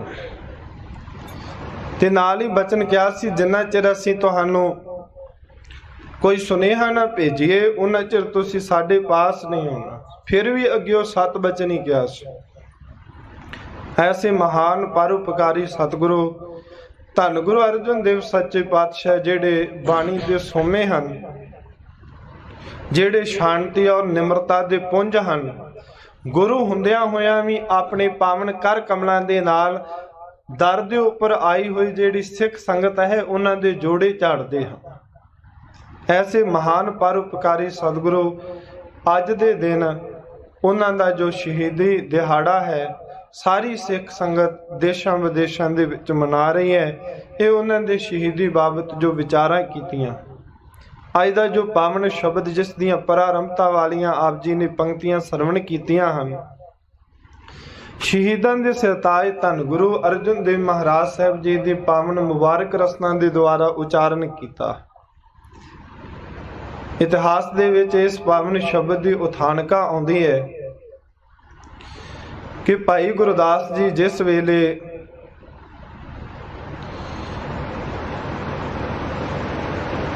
ਬਾਹਰਲੇ ਦੇਸ਼ਾਂ ਦੇ ਵਿੱਚੋਂ ਪ੍ਰਚਾਰ ਕਰਕੇ ਆਗਰੇ ਦੀ ਧਰਤੀ ਤੋਂ ਵਾਪਸ ਆਏ, ਉਹਨਾਂ ਨੂੰ ਪਤਾ ਲੱਗ ਗਿਆ ਸੀ ਕਿ ਸਤਿਗੁਰੂ ਗੁਰੂ ਰਾਮਦਾਸ ਸਾਹਿਬ ਜੀ ਜੋਤੀ ਜੋਤ ਸਮਾ ਗਏ ਹਨ। ਉਹਨਾਂ ਦੀ ਜਗ੍ਹਾ ਦੇ ਉੱਪਰ ਜਿਹੜੀ ਗੁਰਤਾ ਗੱਦੀ ਉਹ ਗੁਰੂ ਅਰਜਨ ਦੇਵ ਸਾਹਿਬ ਜੀ ਨੂੰ ਪ੍ਰਾਪਤ ਹੋਈ ਹੈ। ਸਿੱਖ ਸੰਗਤ ਲੈ ਕੇ ਨਾਲ ਦਰਸ਼ਨ ਕਰਨ ਦੇ ਵਾਸਤੇ ਤੁਰੇ। ਆਣ ਕਰਕੇ ਜਿਸ ਵੇਲੇ ਜਿਹੜਾ ਦਰਿਆ ਸੀ ਬਿਆਸਾ ਉਸ ਨੂੰ ਪਾਰ ਕਰਨ ਲੱਗੇ, ਆਲੇ ਦੁਆਲੇ ਦੇਖਿਆ ਕਿ ਕੋਈ ਵੀ ਜਿਹੜਾ ਮਲਾਹ ਨਹੀਂ ਸੀ, ਨਾ ਕੋਈ ਬੇੜੀ ਸੀ। ਸੋਚਿਆ ਠੰਡ ਦੀ ਰੁੱਤ ਹੈ, ਗੁਰੂ ਕੇ ਸਿੱਖਾਂ ਨੂੰ ਪ੍ਰਸ਼ਾਦੇ ਪਾਣੀ ਦੀ ਵੀ ਭੁੱਖ ਲੱਗੀ ਹੋਈ ਹੈ, ਕੀ ਕੀਤਾ ਜਾਵੇ। ਤਾਂ ਪਾਵਨ ਮੁਬਾਰਕ ਰਸਨਾ ਦੇ ਦੁਆਰਾ ਸਾਰੀ ਸੰਗਤ ਦੇ ਕੋਲੋਂ ਗੁਰੂ ਕੇ ਚਰਨਾਂ 'ਚ ਅਰਦਾਸ ਬੇਨਤੀ ਕਰਕੇ ਇਹ ਸ਼ਬਦ ਪੜਾਇਆ, ਗੁਰ ਕਾ ਬਚਨ ਬਸੈ ਜੀਅ ਨਾਲੇ, ਜਲ ਨਹੀਂ ਡੂਬੈ ਤਸਕਰ ਨਹੀਂ ਲੇਵੈ, ਭਾਹੇ ਨਾ ਸਾਕੈ ਜਲ। ਤਾਂ ਜਿਹੜਾ ਬਿਆਸ ਦਰਿਆ ਸੀ ਨਾ ਉਸਨੇ ਵੀ ਰਾਹ ਦੇ ਦਿੱਤਾ ਸੀ। ਸਾਰੀ ਸੰਗਤ ਜਿਤਨੇ ਵੀ ਬੱਚੇ ਸਨ ਉਹਨਾਂ ਦੇ ਗੋਡੇ ਗੋਡੇ, ਜਿੰਨੇ ਵੀ ਸਿਆਣੇ ਸਨ ਉਹਨਾਂ ਦੇ ਗਿੱਟੇ ਗਿੱਟੇ ਪਾਣੀ ਆਇਆ, ਪਾਰ ਹੋ ਗਏ। ਸ੍ਰੀ ਗੋਇੰਦਵਾਲ ਸਾਹਿਬ ਵਿਖੇ ਆਪਣਾ ਨਿਵਾਸ ਕਰਨ ਲੱਗੇ, ਰਾਤ ਦਾ ਟਿਕਾਣਾ ਕਰਨ ਲੱਗੇ। ਤਾਂ ਸ਼ਾਮ ਵੇਲੇ ਬੱਚੇ ਖੇਡ ਰਹੇ ਸਨ। ਉਹਨਾਂ ਦੀ ਮੁਬਾਰਕ ਰਸਨਾ ਦੇ ਦੁਆਰਾ ਇਹ ਬਚਨ ਸੁਣੇ ਕਿ ਜਿਵੇਂ ਪਰਮੇਸ਼ਰ ਦਾ ਭਾਣਾ ਹੈ ਉਵੇਂ ਹੀ ਹੁੰਦਾ ਹੈ। ਭਾਈ ਗੁਰਦਾਸ ਜੀ ਨੇ ਉਹਨਾਂ ਨੂੰ ਨਮਸਕਾਰ ਕਰਤੀ ਕਿ ਕਿੰਨਾ ਜੀਵਨ ਦੇ ਵਿੱਚ ਗਿਆਨ ਹੈ, ਬੇਸ਼ੱਕ ਇਹਨਾਂ ਦੀ ਬਾਲਕ ਅਵਸਥਾ ਹੈ। ਇੱਥੇ ਰਾਤ ਵਸੇਬਾ ਕਰਕੇ ਅਗਲੇ ਦਿਨ ਦਰਸ਼ਨ ਕਰਨ ਦੇ ਵਾਸਤੇ ਤੁਰੇ। ਮਨ ਦੇ ਵਿੱਚ ਵਿਚਾਰ ਆ ਗਏ ਕਿ ਜੇ ਗੁਰੂ ਅਰਜਨ ਦੇਵ ਸਾਹਿਬ ਜੀ ਵਾਕਿਆ ਹੀ ਗੁਰਤਾ ਗੱਦੀ ਦੇ ਵਾਰਸ ਹਨ ਤੇ ਜਿਹੜੀਆਂ ਰਸਤੇ ਦੇ ਵਿੱਚ ਆਉਂਦੀਆਂ ਹੋਈਆਂ ਮੁੱਖ ਇਹ ਦੋ ਘਟਨਾਵਾਂ ਵਾਪਰੀਆਂ ਹਨ, ਇਹਨਾਂ ਦੇ ਬਾਬਤ ਸਾਨੂੰ ਦੱਸਣ। ਜਦੋਂ ਧੰਨ ਗੁਰੂ ਅਰਜਨ ਦੇਵ ਸਾਹਿਬ ਜੀ ਦੇ ਚਰਨਾਂ ਦੇ ਵਿੱਚ ਜਾ ਕਰਕੇ ਨਮਸਕਾਰ ਕੀਤੇ ਤਾਂ ਸਤਿਗੁਰੂ ਸਾਹਿਬ ਜੀ ਨੇ ਇਹ ਦੋਵੇਂ ਘਟਨਾਵਾਂ ਦਾ ਜ਼ਿਕਰ ਕੀਤਾ ਕਿ ਧੰਨੋ ਭਾਈ ਗੁਰਦਾਸ ਜੀ ਬੱਚਿਆਂ ਦਾ ਗਿਆਨ ਪਰਮੇਸ਼ਰ ਵਾਲੇ ਪਾਸੇ ਤੱਕ ਕੇ ਉਹਨਾਂ ਨੂੰ ਨਮਸਕਾਰ ਕਰਦੇ ਆ। ਇਹਨਾਂ ਭਰੋਸਾ ਜੀਵਨ ਦੇ ਵਿੱਚ ਕਿ ਸੰਗਤ ਦੀ ਪਹਿਰੇਦਾਰੀ ਕਰਦਿਆਂ ਹੋਇਆਂ ਗੁਰੂ ਨਾਨਕ ਦੇਵ ਜੀ ਦੇ ਚਰਨਾਂ ਵਿੱਚ ਅਰਦਾਸ ਕਰਕੇ ਸਤਿਗੁਰੂ ਦਾ ਸ਼ਬਦ ਪੜਾਉਂਦਿਆਂ ਹੋਇਆਂ ਬਿਆਸਾ ਦਰਿਆ ਪਾਰ ਕਰਵਾਤਾ। ਢਹਿ ਕੇ ਚਰਨਾਂ ਦੇ ਵਿੱਚ ਪੈ ਗਏ। ਸਾਰੀ ਸੰਗਤ ਭਾਵਨਾ ਦੇ ਨਾਲ ਸਤਿਗੁਰੂ ਸਾਹਿਬ ਜੀ ਦੇ ਚਰਨਾਂ ਦੇ ਵਿੱਚ ਨਮਸਕਾਰ ਕਰਦੀ ਹੈ। ਸੰਪੂਰਨਤਾ ਹੋਈ ਦੀਵਾਨ ਦੀ ਪ੍ਰਸ਼ਾਦਾ ਛਕਣ ਦੇ ਵਾਸਤੇ ਗਏ। ਕੀ ਮਿਲਦੇ ਹਨ? ਜਿਹੜੇ ਛੋਲੇ ਹਨ ਉਹਨਾਂ ਨੂੰ ਪੀ ਕਰਕੇ ਉਹਨਾਂ ਦੇ ਪ੍ਰਸ਼ਾਦੇ ਪਕਾਏ ਹੋਏ ਹਨ, ਨਾਲ ਹੈ ਹੀ ਕੁਛ ਨਹੀਂ ਛਕਣ ਦੇ ਬਾਅਦ। ਤਾਂ ਉਸ ਵੇਲੇ ਭਾਈ ਗੁਰਦਾਸ ਜੀ ਨੇ ਬਚਨ ਕਿਹਾ, ਕਹਿਣ ਲੱਗੇ ਇੱਕ ਤੇ ਰਿਸ਼ਤੇ ਵਜੋਂ ਅਸੀਂ ਤੁਹਾਡੇ ਮਾਮਾ ਜੀ ਲੱਗਦੇ ਹਾਂ, ਦੂਸਰਾ ਨਾਲ ਸੰਗਤ ਚੱਲ ਕੇ ਆਈ ਹੈ ਪ੍ਰਾਹੁਣੇ ਦੇ ਰੂਪ ਦੇ ਵਿੱਚ ਵੀ ਅੱਜ ਤੁਹਾਨੂੰ ਪ੍ਰਾਹੁਣਚਾਰੀ ਕਰਨੀ ਚਾਹੀਦੀ ਹੈ ਤੇ ਆ ਤੁਸੀਂ ਛੋਲਿਆਂ ਦੇ ਦੋ ਪ੍ਰਸ਼ਾਦੇ, ਨਾ ਚੋਪੜੇ, ਨਾ ਕੋਈ ਸਬਜ਼ੀ ਭਾਜੀ, ਐਵੇਂ ਹੀ ਦੇਤੇ। ਮਹਾਰਾਜ ਧੰਨ ਗੁਰੂ ਅਰਜਨ ਦੇਵ ਸਾਹਿਬ ਜੀ ਸ਼ਾਂਤ ਚਿੱਤ ਸਤਿਗੁਰੂ ਜੀ ਕਹਿਣ ਲੱਗੇ, ਭਾਈ ਜੀ ਜੋ ਪ੍ਰਾਰਬਧ ਹੁੰਦੀ ਹੈ ਉਹੀ ਪ੍ਰਾਪਤ ਹੁੰਦਾ। ਜੇ ਬਹੁਤਾ ਪੁੱਛਣਾ ਹੈ ਤੇ ਆਪਣੇ ਜਿਹੜੇ ਤੁਹਾਡੇ ਭੈਣ ਜੀ ਹਨ ਉਹਨਾਂ ਦੇ ਪਾਸੋਂ ਜਾ ਕੇ ਪੁੱਛ ਲਓ। ਸਤਿਕਾਰਯੋਗ ਬੀਬੀ ਭਾਨੀ ਜੀ ਦੇ ਪਾਸ ਆਏ, ਨਮਸਕਾਰ ਕੀਤੇ, ਅਸੀਸ ਦਿੱਤੀ ਤੇ ਉਸ ਵੇਲੇ ਪੁੱਛਣ ਲੱਗੇ। ਆਪਾਂ ਇਤਿਹਾਸ ਦੇ ਵਿੱਚ ਵੀ ਇਹ ਪ੍ਰਸੰਗ ਪੜ੍ਹਿਆ ਹੈ। 6ਵੀਂ ਪੋਥੀ ਦੀ ਸੰਪੂਰਨਤਾ ਤੇ 7ਵੀਂ ਪੋਥੀ ਦੀ ਆਰੰਭਤਾ ਤੇ ਇਹ ਪ੍ਰਸੰਗ ਆਉਂਦਾ ਕਿ ਭਾਈ ਗੁਰਦਾਸ ਜੀ ਨੇ ਛੋਲਿਆਂ ਦੇ ਪ੍ਰਸ਼ਾਦਾ ਛਕਿਆ। ਉਸ ਵੇਲੇ ਸਾਰਾ ਦੱਸਿਆ ਵੀ ਜਿੰਨੀਆਂ ਵੀ ਭੇਟਾਵਾਂ ਹਨ ਉਹ ਤੇ ਸਾਰੀਆਂ ਪ੍ਰਿਥੀ ਚੰਦ ਤੇ ਮਹਾਂਦੇਵ ਦੇ ਪਾਸ ਪਹੁੰਚਦੀਆਂ ਹਨ। ਮਸੰਦ ਬਾਹਰ ਖਿਲਾੜੇ ਹੋਏ ਹਨ, ਨਗਰ ਤੋਂ ਬਾਹਰ ਹੀ ਸੰਗਤਾਂ ਦੇ ਪਾਸੋਂ ਖੋਹ ਲਈਆਂ ਜਾਂਦੀਆਂ। ਧੰਨ ਗੁਰੂ ਅਰਜਨ ਦੇਵ ਸਾਹਿਬ ਜੀ ਤਾਂ ਇੱਥੇ ਹੀ ਬਿਰਾਜਮਾਨ ਰਹਿੰਦੇ। ਜੇ ਕੋਈ ਲੁਕਾ ਕੇ ਸਿੱਖ ਭੇਟਾ ਚੜਾ ਦਿੰਦਾ ਹੈ ਉਸ ਦਾ ਗੁਜ਼ਾਰਾ ਕਈ ਦਿਨ ਤੇ ਜਿਹੜਾ ਲੰਗਰ ਹੈ ਉਹ ਮਸਤਾਨਾ ਹੀ ਰਹਿੰਦਾ ਹੈ, ਭਾਵ ਪੱਕਦਾ ਹੀ ਨਹੀਂ ਹੈ। ਇਹ ਤਾਂ ਤੁਸੀਂ ਭਲਾ ਜਾਣੋ ਕਿ ਤੁਹਾਨੂੰ ਇਹ ਛੋਲਿਆਂ ਦਾ ਪ੍ਰਸ਼ਾਦਾ ਛਕਣ ਦੇ ਵਾਸਤੇ ਨਸੀਬ ਹੋ ਗਿਆ। ਕਈ ਵਾਰ ਤਾਂ ਆਈ ਹੋਈ ਸੰਗਤ ਨੂੰ ਇਹ ਵੀ ਨਸੀਬ ਨਹੀਂ ਹੁੰਦਾ। ਬੜੇ ਮਨ ਦੇ ਵਿੱਚ ਉਦਾਸਤਾ ਹੋਈ। ਆਪ ਪਿਪਲੀ ਸਾਹਿਬ ਵਾਲੀ ਜਗ੍ਹਾ ਦੇ ਉੱਪਰ ਜਾ ਕੇ ਅਗਲੇ ਦਿਨ ਭਾਈ ਗੁਰਦਾਸ ਜੀ ਖਲੋ ਗਏ ਤੇ ਸੰਗਤ ਆ ਰਹੀ ਸੀ। ਕਾਬਲ ਤੋਂ ਚੱਲ ਕੇ ਆਵਾਜ਼ ਦਿੱਤੀ, ਸੰਗਤ ਜੀ ਜਿਨ੍ਹਾਂ ਨੇ ਤੇ ਸਤਿਗੁਰੂ ਗੁਰੂ ਨਾਨਕ ਦੇ ਘਰ ਦੇ ਵਿੱਚ ਭੇਟਾਵਾਂ ਚੜਾਉਣੀਆਂ ਹਨ ਉਹ ਸਾਰੀਆਂ ਭੇਟਾਂ ਇੱਥੇ ਰੱਖ ਦਿਓ, ਕਿਉਂਕਿ ਮੁਖੀ ਸਿੱਖ ਸਨ। ਤੇ ਜਿਨ੍ਹਾਂ ਨੇ ਸਤਿਗੁਰੂ ਦੇ ਸਾਹਿਬਜ਼ਾਦਿਆਂ ਨੂੰ ਦੇਣੀਆਂ ਹਨ, ਜੇ ਪ੍ਰਿਥੀ ਚੰਦ ਨੂੰ ਜਾਂ ਮਹਾਂਦੇਵ ਨੂੰ, ਉਹ ਲੈ ਸਕਦਾ ਹੈ। ਹੁਣ ਇੰਨੀ ਦੂਰੋਂ ਸੰਗਤ ਸਤਿਗੁਰੂ ਸਾਹਿਬ ਜੀ ਦੇ ਚਰਨਾਂ ਦੇ ਵਿੱਚ ਆਪੋ ਆਪਣੀਆਂ ਭੇਟਾਵਾਂ ਰੱਖਣ ਦੇ ਵਾਸਤੇ ਉਹ ਸਾਰੀਆਂ ਭੇਟਾਵਾਂ ਇਕੱਤਰ ਕਰਕੇ ਮਹਾਰਾਜ ਸਾਹਿਬ ਜੀ ਦੇ ਚਰਨਾਂ ਦੇ ਵਿੱਚ ਲਿਆਂਦੀਆਂ। ਜਿਹੜੇ ਮਸੰਦਾਂ ਖਾਲੀ ਹਾਥੀ ਅੱਜ ਮੁੜ ਆਏ, ਪ੍ਰਿਥੀ ਚੰਦ ਨੇ ਕਿਹਾ ਕੀ ਗੱਲ? ਕਹਿਣ ਲੱਗੇ ਭਾਈ ਗੁਰਦਾਸ ਜੀ ਅੱਗੇ ਖਲੋ ਗਏ ਸਨ, ਸਾਡਾ ਵਾਸੀ ਕੋਈ ਨਹੀਂ ਚੱਲਿਆ। ਤੇ ਉਸ ਵੇਲੇ ਇਹ ਬੋਲ ਕੇ ਵੀ ਗੁਰੂ ਮਾਰਿਆ ਸਾਡਾ ਮਾਮਾ। ਪ੍ਰਿਥੀ ਚੰਦ ਨੇ ਬੋਲ ਵਰਤੇ ਵੀ ਅਸੀਂ ਵੀ ਤੇ ਉਸ ਦੇ ਭਾਂਜੇ ਹੀ ਲੱਗਦੇ ਹਾਂ, ਪਰ ਉਹਨਾਂ ਦੇ ਵਾਸਤੇ ਉਹ ਜ਼ਿਆਦਾ ਕਰ ਰਿਹਾ। ਇਵੇਂ ਲੜਨ ਦੇ ਵਾਸਤੇ ਵੀ ਮਹਾਰਾਜ ਸਾਹਿਬ ਜੀ ਦੇ ਦਰਬਾਰ ਦੇ ਵਿੱਚ ਆਏ। ਮਹਾਰਾਜ ਸੱਚੇ ਪਾਤਸ਼ਾਹ ਜੀ ਨੇ ਭਾਈ ਗੁਰਦਾਸ ਜੀ ਨੂੰ ਗਿਆਨ ਬਖਸ਼ਦਿਆਂ ਹੋਇਆਂ ਇਹ ਜੋ ਪਾਵਨ ਪਵਿੱਤਰ ਸ਼ਬਦ ਹੈ, ਪਾਵਨ ਮੁਬਾਰਕ ਰਸਨਾ ਦੇ ਦੁਆਰਾ ਉਚਾਰਨ ਕੀਤਾ। ਆਓ ਵਿਚਾਰ ਸਰਵਣ ਕਰਕੇ ਲਾਹਾ ਪ੍ਰਾਪਤ ਕਰੀਏ ਜੀ। ਵਾਹਿਗੁਰੂ ਸਾਹਿਬ ਜੀ। ਰਾਗ ਗੁਜਰੀ ਮਹੱਲਾ ਪੰਜਵਾ। ਕਾਹੇ ਰੇ ਮਨ ਚਿਤ ਵਹਿ ਉਦਮ, ਜਾ ਆਹਰ ਹਰਿ ਜੀਉ ਪਰਿਆ। ਗੁਜਰੀ ਰਾਗ ਦੇ ਅੰਦਰ ਸ਼ਹੀਦਾਂ ਦੇ ਸਿਰਤਾਜ ਸਤਿਗੁਰੂ ਧੰਨ ਗੁਰੂ ਅਰਜਨ ਦੇਵ ਸਾਹਿਬ ਜੀ ਪਾਵਨ ਸ਼ਬਦ ਬਖਸ਼ਿਸ਼ ਕਰ ਰਹੇ ਹਨ।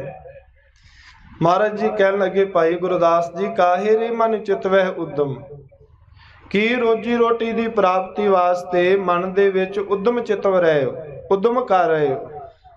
ਜਾਂ ਆਹਰ ਜਿਹੜਾ ਭੋਜਨ ਹੈ ਨਾ, ਜਾਂ ਦਾ ਅਰਥ ਹੈ ਉਹ ਵਾਹਿਗੁਰੂ ਪ੍ਰਮਾਤਮਾ ਨੇ ਸਾਰਿਆਂ ਦੇ ਵਾਸਤੇ ਪਰਿਆ ਕੀਤਾ ਹੋਇਆ। ਹਰ ਜੀਉ ਵਾਹਿਗੁਰੂ ਪ੍ਰਮਾਤਮਾ ਜਿਹੜਾ ਹਰੇਕ ਜੀਵ ਦੀ ਪਾਲਣਾ ਕਰਨ ਵਾਲਾ ਹੈ, ਉਸ ਪ੍ਰਮਾਤਮਾ ਨੇ ਸਾਰਿਆਂ ਦਾ ਭੋਜਨ ਇਸ ਸੰਸਾਰ ਦੇ ਉੱਪਰ ਬਣਾਇਆ ਹੋਇਆ ਹੈ, ਕੀਤਾ ਹੋਇਆ ਹੈ। ਜੋ ਜੋ ਕੋਈ ਛਕਦਾ ਹੈ ਵੈਸਾ ਵੈਸਾ ਉਹਨਾਂ ਨੂੰ ਭੋਜਨ ਉਹਨਾਂ ਦੇ ਵਾਸਤੇ ਬਣਾਇਆ ਹੈ। ਸੈਲ ਪੱਥਰ ਮਹਿ ਜੰਤ ਉਪਾਏ, ਤਾਕਾ ਰਿਜਕ ਆਗੈ ਕਰ ਧਰਿਆ। ਸੈਲ ਦਾ ਅਰਥ ਮਹਾਂਪੁਰਖਾਂ ਨੇ ਕੀਤਾ ਹੈ ਜਿਹੜੇ ਅਭਿੱਜ ਪੱਥਰ ਹਨ, ਕੋਰੇ ਪੱਥਰ। ਇੱਕ ਪੱਥਰ ਉਹ ਹੁੰਦੇ ਹਨ ਜਿਹੜੇ ਦਰਵ ਜਾਂਦੇ ਜਦੋਂ ਲਗਾਤਾਰ ਉਹਨਾਂ ਦੇ ਉੱਪਰ ਜਲ ਪਈ ਜਾਵੇ। ਕਈ ਪੱਥਰ ਐਸੇ ਹੁੰਦੇ ਚਾਹੇ ਉਹ ਹਜ਼ਾਰਾਂ ਸਾਲ ਪਾਣੀ ਦੇ ਵਿੱਚ ਪੈ ਰਹਿਣ, ਉਹਨਾਂ ਦੇ ਵਿੱਚ ਪਾਣੀ ਨਹੀਂ ਪੈਂਦਾ, ਸਿਮਦਾ ਹੀ ਨਹੀਂ ਹੈ। ਐਸੇ ਜਿਹੜੇ ਪੱਥਰ ਹਨ ਜਿਨ੍ਹਾਂ ਦੇ ਵਿੱਚ ਪਾਣੀ ਵੀ ਨਹੀਂ ਜਾਂਦਾ, ਉਸ ਦੇ ਵਿੱਚ ਵਾਹਿਗੁਰੂ ਪ੍ਰਮਾਤਮਾ ਨੇ ਜਿਹੜੇ ਕੀੜੇ ਹਨ ਸ਼ੱਕਰਖੋਰ ਨਾਮੇ ਉਹ ਪੈਦਾ ਕੀਤੇ ਹੋਏ। ਉਹਨਾਂ ਦਾ ਜਿਹੜਾ ਭੋਜਨ ਹੈ ਉਹ ਵਾਹਿਗੁਰੂ ਪ੍ਰਮਾਤਮਾ ਨੇ ਉਹਨਾਂ ਦੇ ਅੱਗੇ ਰੱਖਿਆ ਹੋਇਆ। ਸ਼੍ਰੀਮਾਨ ਸੰਤ ਗਿਆਨੀ ਸੁੰਦਰ ਸਿੰਘ ਜੀ ਖਾਲਸਾ ਪਿੰਡਾਂ ਵਾਲੇ ਗੁਰਦਾਸਪੁਰ ਦੇ ਇਲਾਕੇ ਦੇ ਵਿੱਚ ਪ੍ਰਚਾਰ ਕਰਕੇ ਆ ਰਹੇ ਸਨ, ਜਿੱਥੇ ਧਾਰੀਵਾਲ ਨਹਿਰ ਜਿੱਥੋਂ ਦੀਆਂ ਲੋਈਆਂ ਮਸ਼ਹੂਰ ਹਨ। ਉਸ ਨਹਿਰ ਦੇ ਉੱਪਰ ਜਿਹੜੇ ਕਾਮੇ ਸਨ ਉਹ ਪੱਥਰ ਤੋੜ ਰਹੇ ਸਨ। ਕੀ ਦੇਖਿਆ, ਤੋੜਦਿਆਂ ਹੋਇਆਂ ਉਸ ਦੇ ਵਿੱਚੋਂ ਛੋਟਾ ਜਿਹਾ ਇੱਕ ਕੀੜਾ ਨਿਕਲਿਆ। ਸਾਰੇ ਬੜੇ ਹੈਰਾਨ, ਇਕੱਠ ਹੋਇਆ। ਮਹਾਂਪੁਰਸ਼ ਦੀ ਲੰਘ ਰਹੇ ਸਨ। ਉਸ ਵੇਲੇ ਕਿਹੜੇ ਇੰਨੇ ਸਾਧਨ ਸਨ, ਕੋਈ ਜਾਣਕਾਰ ਸੀ, ਉਹਨਾਂ ਨੇ ਬੇਨਤੀ ਕੀਤੀ ਜੀ ਆਹ ਦੇਖੋ। ਤਾਂ ਮਹਾਂਪੁਰਖਾਂ ਨੇ ਕਿਹਾ ਭਾਈ ਵਾਹਿਗੁਰੂ ਪ੍ਰਮਾਤਮਾ ਦਾ ਇਹ ਵਿਧੀ ਵਿਧਾਨ ਹੈ ਕਿ ਜਿੱਥੇ ਜੀਵਾਂ ਨੂੰ ਪੈਦਾ ਕਰਦਾ ਹੈ ਉੱਥੇ ਉਹਨਾਂ ਦਾ ਭੋਜਨ ਵੀ ਸਾਰਦਾ। ਇਸ ਕੀੜੇ ਨੂੰ ਸ਼ੱਕਰਖੋਰ ਨਾਮੇ ਕੀੜਾ ਕਹਿੰਦੇ ਆ।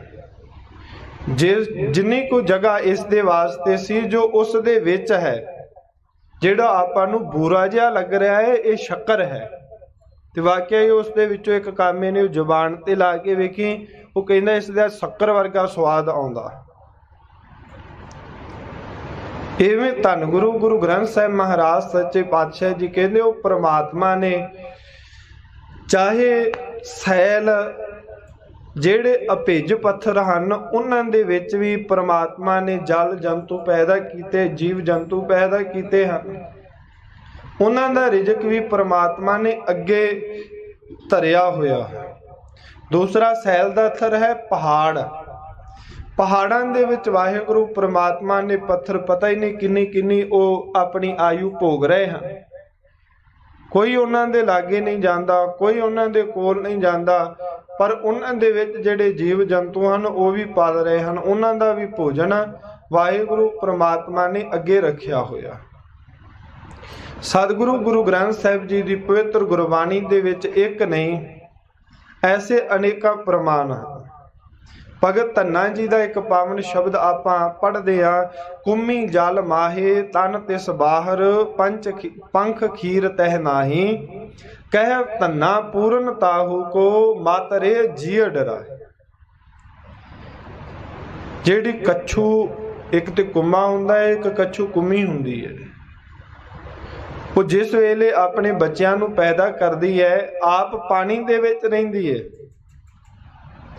ਪਰ ਜਿਹੜੇ ਉਸਦੇ ਬੱਚੇ ਹਨ ਉਹ ਆਂਡੇ ਹਨ। ਭਾਈ ਗੁਰਦਾਸ ਜੀ ਦੇ ਕਥਨ ਮੁਤਾਬਕ ਵੀ ਉਹ ਬਰੇਤੇ ਜਗ੍ਹਾ ਦੇ ਉੱਪਰ, ਐਵੇਂ ਕਹਿ ਲਈਏ ਰੇਤਲੀ ਜਗ੍ਹਾ ਦੇ ਉੱਪਰ ਜਿੱਥੇ ਪਾਣੀ ਨਾ ਪਹੁੰਚੇ ਉੱਥੇ ਉਹ ਆਂਡੇ ਦਿੰਦੀ ਹੈ। ਭਾਈ ਗੁਰਦਾਸ ਜੀ ਨੇ ਬਚਨ ਕਿਹਾ ਹੈ ਕਿ ਕੱਛੂ ਆਂਡਾ ਧਿਆਨ ਧਰ। ਉਹ ਜਿਹੜੀ ਕੁੰਮੀ ਹੈ ਨਾ ਉਹ ਆਂਡੇ ਦਾ ਫਿਰ ਧਿਆਨ ਧਰਦੀ ਹੈ। ਆਪ ਜਿਵੇਂ ਦਾ ਉਸਦਾ ਭੋਜਨ ਹੈ ਪਾਣੀ ਦੇ ਵਿੱਚ ਰਹਿੰਦਿਆਂ ਹੋਇਆਂ ਖਾਈ ਜਾਂਦੀ ਹੈ, ਤੇ ਉਹ ਧਿਆਨ ਦੇ ਵਿੱਚ ਇੰਨੀ ਸ਼ਕਤੀ ਹੈ ਕਿ ਉਸ ਦੇ ਵਿੱਚ ਬੱਚਾ ਵੱਧਦਾ ਫੁੱਲਦਾ ਹੈ, ਉਸ ਨੂੰ ਭੋਜਨ ਮਿਲਦਾ ਹੈ। ਜਦੋਂ ਉਹ ਆਂਡਾ ਟੁੱਟ ਜਾਂਦਾ ਹੈ ਬੱਚਾ ਪੈਦਾ ਹੋ ਜਾਂਦਾ ਹੈ। ਇੱਥੋਂ ਤੱਕ ਕਹਿ ਲਈਏ ਵੀ ਪਰਵਿਸ਼ ਤੱਕ ਉਹ ਧਿਆਨ ਦੇ ਆਸਰੇ ਉਸ ਦੇ ਵਿੱਚ ਜਿਹੜਾ ਬੱਚਾ ਹੈ ਨਾ ਉਹ ਪਲਦਾ ਹੀ ਰਹਿੰਦਾ ਹੈ। ਧੰਨ ਗੁਰੂ ਗੁਰੂ ਗ੍ਰੰਥ ਸਾਹਿਬ ਮਹਾਰਾਜ ਸੱਚੇ ਪਾਤਸ਼ਾਹ ਜੀ ਦੀ ਪਵਿੱਤਰ ਗੁਰਬਾਣੀ ਦੇ ਵਿੱਚ ਇਹ ਧਿਆਨ ਦੀ ਮਹਿਮਾ ਦਰਸਾਈ ਹੈ।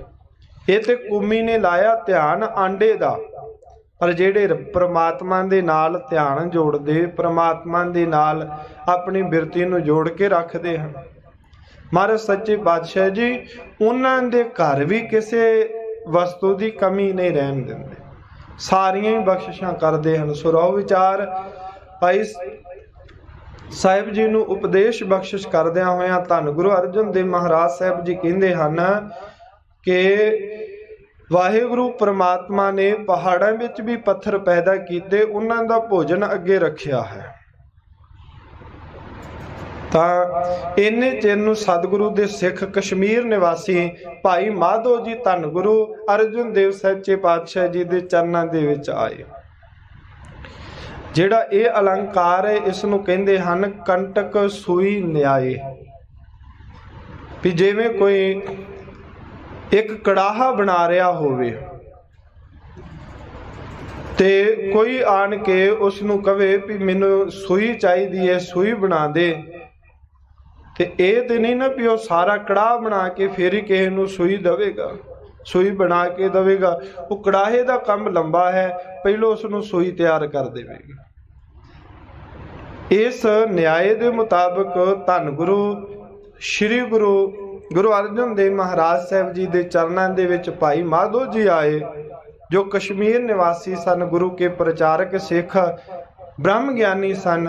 ਉਹਨਾਂ ਦੇ ਬਾਬਤ ਮੁਬਾਰਕ ਰਸਨਾ ਦੇ ਦੁਆਰਾ ਉਪਦੇਸ਼ ਦਿੱਤਾ ਹੈ। ਮੇਰੇ ਮਾਧੋ ਜੀ ਸਤ ਸੰਗਤ ਮਿਲੇ ਸੋ ਤਰਿਆ। ਮਹਾਰਾਜ ਸਾਹਿਬ ਜੀ ਬੜੇ ਪ੍ਰੇਮ ਨਾਲ ਕਹਿੰਦੇ, ਮੇਰੇ ਮਾਧੋ ਜੀ ਜਿਹੜੇ ਤੁਹਾਡੀ ਸੰਗਤ ਦੇ ਵਿੱਚ ਮਿਲੇ, ਪਰਮੇਸ਼ਰ ਦਾ ਨਾਮ ਜਪੇ, ਉਹ ਸੰਸਾਰ ਦੇ ਵਿੱਚ ਉਧਰ ਗਏ, ਬਚ ਗਏ, ਤਰ ਗਏ। ਗੁਰ ਪ੍ਰਸਾਦ ਪਰਮ ਪਦ ਪਾਇਆ, ਸੂਕੇ ਕਾਸ਼ਟ ਹਰਿਆ। ਤੁਹਾਨੂੰ ਗੁਰੂ ਨਾਨਕ ਦੇਵ ਸਾਹਿਬ ਜੀ ਦੀ ਕਿਰਪਾ ਦੇ ਨਾਲ ਪਰਮ ਪਦਵੀ ਦੀ, ਬ੍ਰਹਮ ਗਿਆਨ ਦੀ ਅਵਸਥਾ ਪ੍ਰਾਪਤ ਹੈ। ਤੇ ਜਿਹੜੇ ਤੁਹਾਡੇ ਉੱਪਰ ਭਾਵਨਾ ਰੱਖਦੇ ਹਨ, ਉਹਨਾਂ ਨੂੰ ਚਾਹੇ ਸੂਲੀ ਦੇ ਉੱਪਰ ਵੀ ਚਾੜ ਦਿੱਤਾ ਜਾਵੇ, ਉਹ ਜਿਹੜੀਆਂ ਲੱਕੜ ਦੀਆਂ ਸੂਲੀਆਂ ਹਨ ਉਹ ਵੀ ਹਰੀਆਂ ਹੋ ਜਾਂਦੀਆਂ। ਇਸ ਦੇ ਬਾਬਤ ਸਾਖੀ ਆਉਂਦੀ ਹੈ, ਗੁਰ ਇਤਿਹਾਸ ਦੇ ਵਿੱਚ ਮਿਲਦੇ ਕਿ ਸ਼ਾਹੂਕਾਰ ਦੇ 4 ਪੁੱਤਰ ਸਨ। ਜਿਹੜਾ ਸਾਰਿਆਂ ਦੇ ਨਾਲੋਂ ਛੋਟਾ ਸੀ, ਉਹ ਭਾਈ ਮਾਧੋ ਜੀ ਦੀ ਸੰਗਤ ਦੇ ਵਿੱਚ ਆਣ ਕੇ ਬੈਠਦਾ ਸੀ, ਬੜੀ ਭਾਵਨਾ ਰੱਖਦਾ, ਪ੍ਰੇਮ ਦੇ ਨਾਲ। ਇਹ ਨਹੀਂ ਜਣਾਉਂਦਾ ਵੀ ਮੈਂ ਏਡੇ ਵੱਡੇ ਸ਼ਾਹੂਕਾਰ ਦਾ ਪੁੱਤਰ ਹਾਂ। ਸਾਰਾ ਦਿਨ ਹੀ ਸੇਵਾ ਕਰਦਾ ਰਹਿੰਦਾ, ਝਾੜੂ ਦੀ ਸੇਵਾ ਕਰਦਾ, ਬਰਤਨਾਂ ਦੀ ਸੇਵਾ ਕਰਦਾ। ਇੱਥੋਂ ਤੱਕ ਰਾਤ ਵੇਲੇ ਜਦੋਂ ਸੰਗਤ ਨੇ ਪ੍ਰਸ਼ਾਦਾ ਛਕ ਕੇ ਜਾਣਾ, ਸਾਰੇ ਹੀ ਬਰਤਨ ਮਾਂਜਣੇ। ਇੱਕ ਦਿਨ ਐਸਾ ਹੋਇਆ ਕਿ ਕਸ਼ਮੀਰ ਦੇ ਵਿੱਚ ਜਿੱਥੇ ਮਾਤਾ ਭਾਗ ਭਰੀ ਦਾ ਸਥਾਨ ਹੈ, ਇੱਥੋਂ ਦੀ ਇਹ ਬਚਨ ਹੈ। ਉਸ ਵੇਲੇ ਚੋਰੀ ਹੋ ਗਈ ਤੇ ਭਾਈ ਮਾਧੋ ਜੀ ਦਾ ਇਹ ਸ਼ਾਹੂਕਾਰ ਦਾ ਸੁਪੁੱਤਰ ਜਿਹੜਾ ਸੰਗੀ ਸੀ, ਰਾਤ ਵੇਲੇ ਤੁਰਿਆ ਜਾ ਰਿਹਾ ਹੈ, ਗੁੱਪ ਹਨੇਰਾ ਹੈ, ਚੋਰ ਚੋਰੀ ਕਰਕੇ ਭੱਜ ਗਏ। ਜਿਹੜੇ ਇੱਥੋਂ ਦੇ ਕਰਮਚਾਰੀ ਸਨ, ਉਹਨਾਂ ਨੇ ਇਹ ਸ਼ਾਹੂਕਾਰ ਦੇ ਸੁਪੁੱਤਰ ਨੂੰ ਫੜ ਲਿਆ ਤੇ ਉਸ ਵੇਲੇ ਕਹਿਣ ਲੱਗੇ, ਉਹ ਕੌਣ ਹੈ ਤੂੰ? ਕਹਿੰਦੇ, ਮੈਂ ਫਲਾਣੇ ਸ਼ਾਹੂਕਾਰ ਦਾ ਸੁਪੁੱਤਰ ਹਾਂ। ਜਦੋਂ ਸ਼ਾਹੂਕਾਰ ਕੋਲ ਖੜਿਆ, ਉਹਨੇ ਕਿਹਾ, ਨਕੰਮਾ ਹੈ, ਆਪੇ ਪੁਲਿਸ ਪਾਸ ਲੈ ਜਾਵੇਗੀ, ਮਾਰ ਕੁੱਟ ਕੇ ਇਸ ਨੂੰ ਭਜਾ ਦੇਵੇਗੀ ਜਾਂ ਮਾਰ ਦੇਵੇਗੀ, ਨਹੀਂ ਤੇ ਦੂਸਰੇ ਪੁੱਤਰ ਜਿਹੜੇ ਮੇਰੇ ਵਿਵਹਾਰ ਕਰਦੇ ਉਹਨਾਂ ਦੇ ਵਿੱਚ ਇਹਨੂੰ ਵੰਡ ਦੇਣੀ, ਕਿਉਂਕਿ ਬਾਣੀਆਂ ਦੀ ਸੋਚ ਇਹੋ ਜਿਹੀ ਹੁੰਦੀ ਹੈ ਕਿ ਉਹਦੇ ਵਿੱਚ ਵੰਡ ਦਾ ਇਸ ਨੂੰ ਵੀ ਚੌਥਾ ਹਿੱਸਾ ਦੇਣਾ ਪਵੇਗਾ, ਨਹੀਂ ਤੇ ਜਿਹੜੇ 3 ਕਮਾਈ ਕਰਦੇ ਉਹਨਾਂ ਨੂੰ 3 ਨੂੰ ਹਿੱਸਾ ਵੰਡਣਾ ਨਾ ਕਰ। ਕਹਿਣ ਲੱਗੇ, ਹੋਰ ਕੋਈ ਤੇਰੀ ਸ਼ਨਾਖਤ ਕਰਨ ਵਾਲਾ ਹੈਗਾ? ਕਹਿਣ ਲੱਗੇ, ਹਾਂ, ਭਾਈ ਮਾਧੋ ਜੀ ਹਨ। ਭਾਈ ਮਾਧੋ ਜੀ ਦੇ ਪਾਸ ਲਿਆਂਦਾ ਗਿਆ ਤੇ ਭਾਈ ਮਾਧੋ ਜੀ ਵੀ ਕਹਿਣ ਲੱਗੇ ਵੀ ਦੱਸ, ਇਹ ਚੋਰ ਹੈ ਕਿ ਸਾਧ ਹੈ? ਬਚਨ ਕਿਹਾ, ਚੋਰ ਸਾਧ ਸਭ ਬ੍ਰਹਮ ਪਛਾਨੋ। ਵੀ ਇਹ ਕਿਹਾ ਵੀ ਚੋਰ ਸਾਧ ਸਾਰਾ ਬ੍ਰਹਮ ਹੀ ਹੈ, ਨਾ ਕੋਈ ਚੋਰ ਹੈ ਨਾ ਕੋਈ ਸਾਧ ਹੈ, ਕਿਉਂਕਿ ਬ੍ਰਹਮ ਗਿਆਨੀ ਦ੍ਰਿਸ਼ਟੀ ਦੇ ਮਾਲਕ ਸਨ। ਉਹਨਾਂ ਜੋ ਬ੍ਰਹਮ ਗਿਆਨੀ ਦੀ ਅਵਸਥਾ, ਉਸ ਦੇ ਵਿੱਚ ਦੁੰਦਵਾਦ ਨਹੀਂ, ਉਹਦੇ ਵਿੱਚ ਪਾਪੀ ਪੁੰਨੀ, ਮਾੜਾ ਚੰਗਾ, ਇਹ ਬਿਰਤੀ ਉੱਥੇ ਖਤਮ ਹੋ ਜਾਂਦੀ ਹੈ। ਪੱਕਾ ਯਕੀਨ ਹੋ ਗਿਆ, ਸਜ਼ਾ ਮੁਕਰਰ ਕਰਤੀ ਵੀ ਸੂਲੀ ਤੇ ਚਾੜ ਕੇ ਮਾਰ ਦਿੱਤਾ ਜਾਵੇ। ਇਸ ਨੇ ਚੋਰੀ ਕਿਵੇਂ ਕੀਤੀ ਹੈ? ਲੋਹੇ ਦੀ ਸੂਲੀ ਬਣਾਈ, ਉਸ ਦੇ ਉੱਪਰ ਚਾੜਨ ਲੱਗੇ। ਸੂਲੀ ਐਸੀ ਹੁੰਦੀ ਹੈ ਵੀ ਤਿੱਖੀ ਇੱਕ ਉੱਚੀ ਲੰਮੀ ਰਾਡ ਹੁੰਦੀ ਹੈ, ਉਸ ਦੇ ਉੱਪਰ ਸੁੱਟ ਦਿੰਦੇ ਆ, ਸਰੀਰ ਦੇ ਵਿੱਚ ਖੁੱਭ ਜਾਂਦੀ ਹੈ। ਜਦੋਂ ਸੂਲੀ ਦੇ ਉੱਪਰ ਸੁੱਟ ਲੱਗੇ ਤੇ ਜਿਵੇਂ ਉੱਪਰ ਸੁੱਟਿਆ ਸੂਲੀ 'ਚ, ਉਸ ਵੇਲੇ ਉਹ ਸੂਲੀ ਜਿਹੜੀ ਲੋਹੇ ਦੀ ਸੀ ਢਲ ਕੇ ਪਾਣੀ ਬਣ ਗਈ। ਲੱਕੜ ਦੀ ਜਿਹੜੀ ਸੂਈ ਸੀ ਉਸ ਦੇ ਉੱਪਰ ਚਾੜਨ ਲੱਗੇ ਤੇ ਉਹ ਜਿਹੜਾ ਦਰਖਤ ਹਰਾ ਹੋ ਗਿਆ, ਉਹ ਲੱਕੜ ਦੀ ਸੂਲੀ ਹਰੀ ਹੋ ਗਈ। ਤਾਂ ਜਿਹੜੇ ਸਿਆਣੇ ਸਨ ਉਹਨਾਂ ਨੇ ਕਿਹਾ, ਭਾਈ ਨਹੀਂ, ਇਹ ਤਾਂ ਕੋਈ ਰੱਬ ਦਾ ਪਿਆਰਾ ਪੀਰ ਫਕੀਰ ਹੈ, ਇਸ ਨੇ ਕੀ ਚੋਰੀ ਕਰਨੀ। ਉਸ ਵੇਲੇ ਭਾਈ ਮਾਧੋ ਜੀ ਜਦੋਂ ਮਹਾਰਾਜ ਸਾਹਿਬ ਜੀ ਦੀ ਸ਼ਰਨ ਦੇ ਵਿੱਚ ਆਏ, ਕਹਿਣ ਲੱਗੇ, हे ਭਾਈ ਮਾਧੋ ਜੀ, ਗੁਰੂ ਦੀ ਕਿਰਪਾ ਦੇ ਨਾਲ ਤੁਹਾਨੂੰ ਪਰਮ ਪਦਵੀ ਬ੍ਰਹਮ ਗਿਆਨ ਦੀ ਅਵਸਥਾ ਪ੍ਰਾਪਤ ਹੋਈ ਹੈ।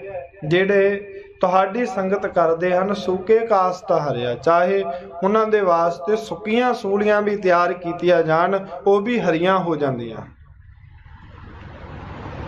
ਇਵੇਂ ਇਹਨਾਂ ਪੰਕਤੀਆਂ ਦੇ ਜੋ ਰਹਾਉ ਤੱਕ ਹਨ, ਅਰਥ ਹਨ।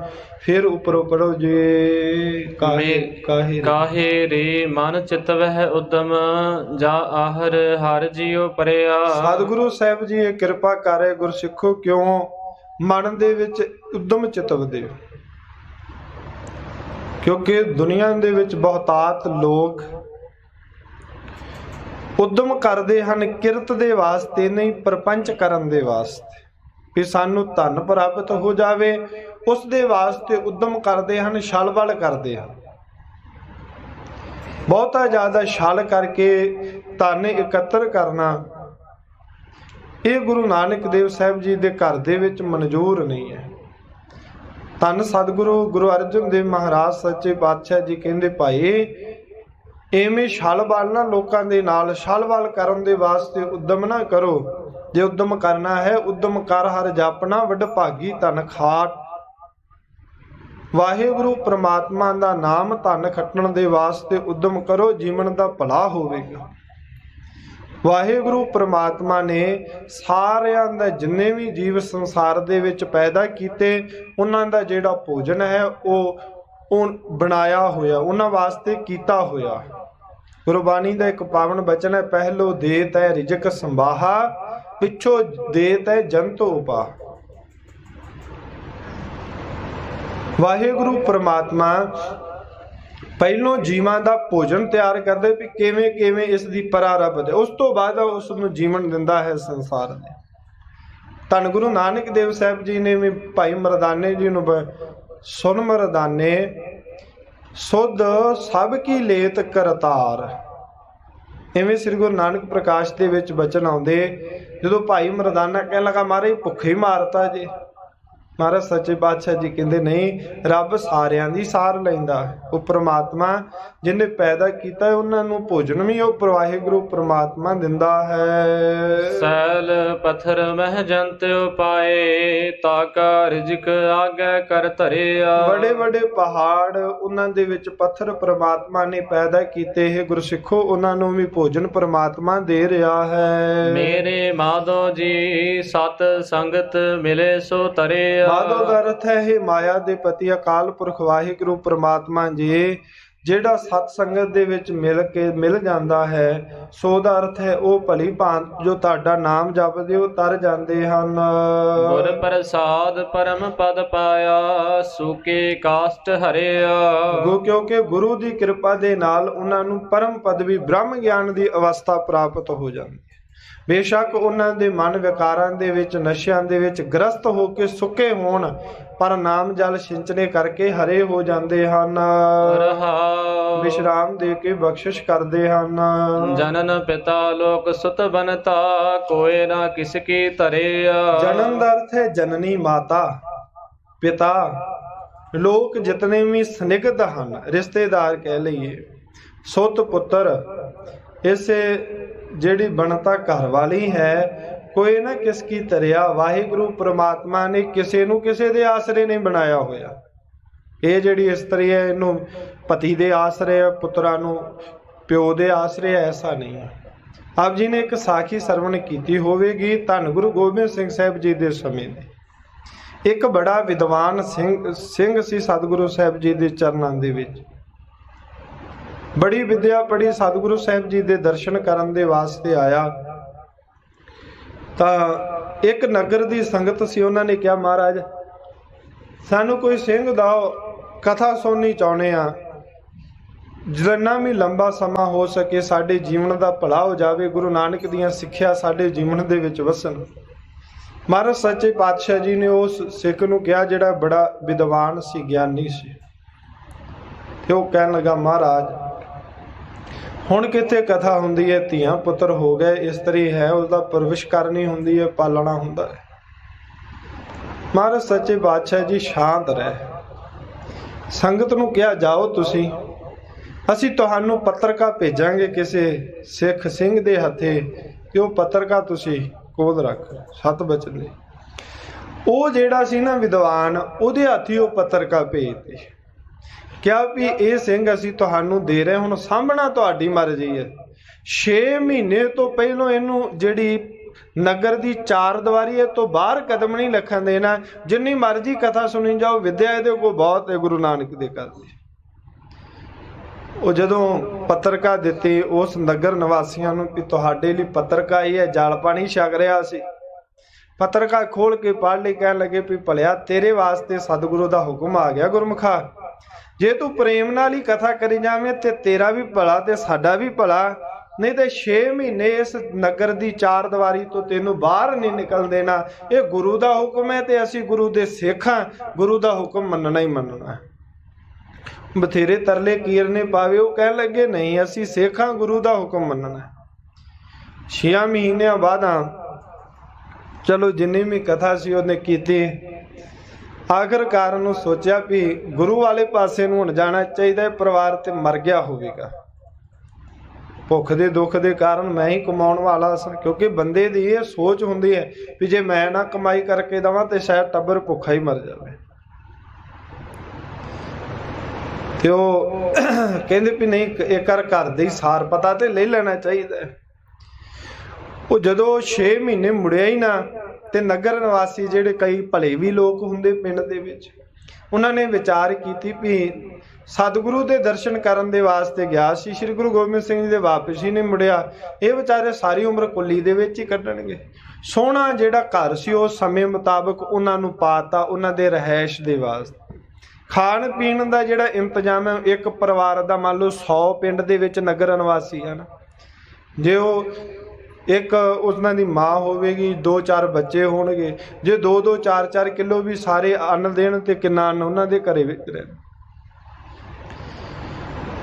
वो सारा कुछ इंतजाम करता, पव रहण दे वास्ते भी सोहना ते खाण दे वास्ते भी सोहना, 2 ही कारज हुंदे। वो जदों नगर नूं गया भी दूरों वेखदा भी जिथे झोंपड़ी जी च रहिंदा सी वो सोहना मकान पिया होया है, उस समय दे मुताबिक सोहने दरवाजे दरवाजे लगे, तो सोचता है भी ये थां किसी ने मल लिया है। जदों अगे थोड़ा वरिया उसका जिहड़ा वड्डा पुत्र सी अपने पिता नूं जाणदा सी, कहण लगे वो जापदा मां नूं भज के घर च गया ते कहंदा भी मर जाएंगे भुखे, फिर प्यो घर नूं वापस मुड़िया आउंदा, जिहदे हुंदिआं इन्ने भुखे मरदे रहे हैं। जदों उन्हें कन्नां नाल सुनिया, उत्थों ही वापस सतगुरु साहब जी वाले पासे नूं चले गए। इवें धन गुरु गुरु अर्जन देव साहब जी कहंदे कोई माँ है, कोई पिता है, चाहे संबंधी हन, इस ढंग तरीके दे नाल सुत पुत्र हन, बनता इस्तरी है, कोई भी किसी दे धरिया दा अर्थ है किसी दे आसरे नहीं रब ने छड्डिया होया, सारियां दी रोजी रोटी वाहिगुरु परमात्मा ने लिखी हुई है। सिर सिर रिजक संभाहे ठाकुर, काहे मन भव करिया। सिर ब सिर भी जिन्ना जिमें जिमें जिथे जिथे वाहिगुरु परमात्मा ने जिहड़ा जिकर संभाहे दा अर्थ है पहुँचाया होया, सारियां नूं वाहिगुरु परमात्मा भेजदा है भोजन, काहे मन भाव करिया, क्यों मन दे विच डर धारिया है। ऊडे ऊड आवै सै कोसा, तिस पाशै बचरे शरिया। जिहड़ा पहला उडे शब्द है इसदा अर्थ है कूंजा, ते दूसरे ऊड दा अर्थ है उड़ के। ਜਿਹੜੀਆਂ ਕੂੰਜਾਂ ना वो सै कोसा, सै दा अर्थ है 100 ਕੋਹਾਂ तो उड़ के ਆਉਂਦੀਆਂ। इवें विग्यानी मानते भी साइबेरिया के इलाके दे विच पंजाब दे विच कूंजां आउंदियां हरीके पत्तन दे। ਤੇ ਉਹ ਜਿਹੜੀਆਂ ਕੂੰਜਾਂ ਹਨ ਉਹਨਾਂ ਆਪਣੇ ਜਿਹੜੇ ਬੱਚੇ ਹਨ ਉਹਨਾਂ ਨੂੰ ਉੱਥੇ ਸ਼ਾਰਿਆ ਦਾ ਅਰਥ ਛੱਡ ਆਉਂਦੀਆਂ। ਸਤਿਗੁਰੂ ਧੰਨ ਗੁਰੂ ਗ੍ਰੰਥ ਸਾਹਿਬ ਮਹਾਰਾਜ ਸੱਚੇ ਪਾਤਸ਼ਾਹ ਜੀ ਦੀ ਪਵਿੱਤਰ ਬਾਣੀ ਦੇ ਵਿੱਚ ਭਗਤ ਕਬੀਰ ਜੀ ਨੇ ਵੀ ਐਸਾ ਸ਼ਬਦ ਲਿਖਿਆ ਹੈ, ਚੁਗੈ ਚਿਤਾਰੇ ਭੀ ਚੁਗੈ ਚੁਗ ਚੁਗ ਚਿਤਾਰੇ ਜੈਸੇ ਬਚਰੇ ਕੂੰਜ ਮਨ ਮਾਇਆ ਮਮਤਾ। ਉਹ ਮਮਤਾ ਹੈ ਕਿ ਉਹ ਇੰਨੀ ਦੂਰ ਆਪਣੇ ਬੱਚਿਆਂ ਨੂੰ ਛੱਡ ਕੇ ਆ ਗਈਆਂ, ਪਰ ਮਮਤਾ ਮਨ ਦੇ ਵਿੱਚ ਹੈ। ਜੋ ਛਕਦੀਆਂ ਹਨ ਰੱਬ ਦਾ ਦੇਵ ਨੇਤ ਐਸੀ ਕਿ ਧਿਆਨ ਦੇ ਨਾਲ ਉਹਨਾਂ ਦੇ ਬੱਚਿਆਂ ਤੱਕ ਵੀ ਪਹੁੰਚ ਜਾਂਦਾ।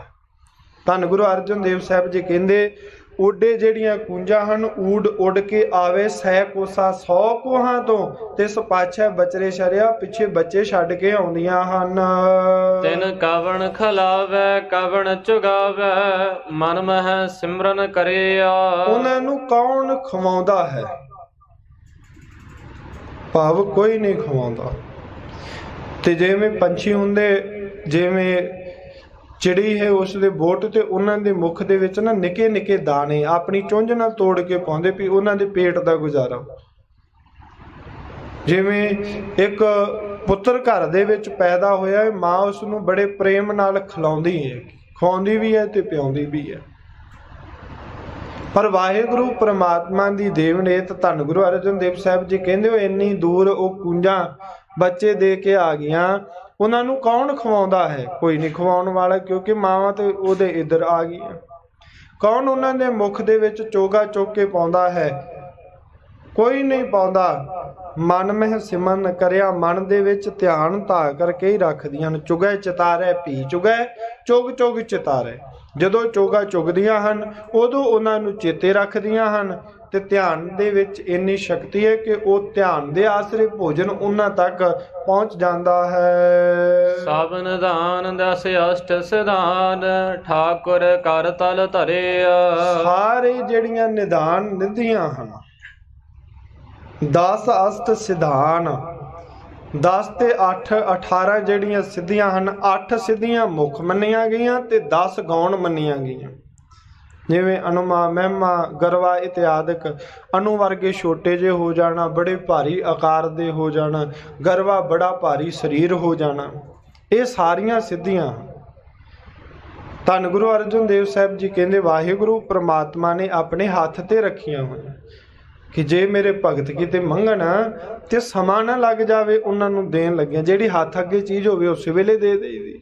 ਜੇ ਕਿਤੇ ਸਾਂਭ ਕੇ ਰੱਖੀ ਹੋਵੇ, ਪਹਿਲਾਂ ਟਰੰਕ ਖੋਲਾਂਗੇ ਉੱਥੋਂ ਲੱਭਾਂਗੇ, ਇਵੇਂ ਟਾਈਮ ਲੱਗ ਜਾਂਦਾ ਹੈ। ਕਹਿੰਦੇ ਕਰ ਤਲ ਧਰਿਆ, ਕਰ ਹੱਥ ਦੀ ਤਲੀ ਦੇ ਉੱਪਰ ਧਰਿਆ, ਧਰੀਆਂ ਹੋਈਆਂ ਹਨ। ਜਨ ਨਾਨਕ ਬਲ ਬਲ ਸਦ ਬਲ ਜਾਈਐ ਤੇਰਾ ਅੰਤ ਨਾ ਪਾਰਾ ਵਰਿਆ। ਪਾਵਨ ਸ਼ਬਦ ਦੀ ਸੰਪੂਰਨਤਾ ਕਰਦੇ ਹੋਏ ਧੰਨ ਗੁਰੂ ਸ੍ਰੀ ਗੁਰੂ ਅਰਜਨ ਦੇਵ ਸੱਚੇ ਪਾਤਸ਼ਾਹ ਸ਼ਹੀਦਾਂ ਦੇ ਸਿਰਤਾਜ ਸਤਿਗੁਰੂ ਬਚਨ ਕਹਿੰਦੇ, ਹੈ ਅਕਾਲ ਪੁਰਖ ਵਾਹਿਗੁਰੂ ਪ੍ਰਮਾਤਮਾ, ਅਸੀਂ ਤੇਰੇ ਜਾਣ ਦਾਸ ਹਾਂ। ਬਲ ਬਲ ਸਦ ਬਲ ਜਾਈਏ, ਮਨ ਬਾਣੀ ਸਰੀਰ ਕਰਕੇ ਤੁਹਾਡੇ ਤੋਂ ਸਦਾ ਹੀ ਬਲਿਹਾਰ ਜਾਵੇ। ਮਹਾਰਾਜ ਤੇਰਾ ਅੰਤ ਨਾ ਪਾਰਾ ਵਰਿਆ। ਤੇਰਾ ਅੰਤ ਸੰਸਾਰ ਦੇ ਵਿੱਚ ਕਿਸੇ ਨੇ ਪਾਇਆ ਨਹੀਂ। ਤੇਰੇ ਅੰਤ ਦਾ ਕੋਈ ਵੀ ਪਾਰਾਵਾਰ ਨਹੀਂ।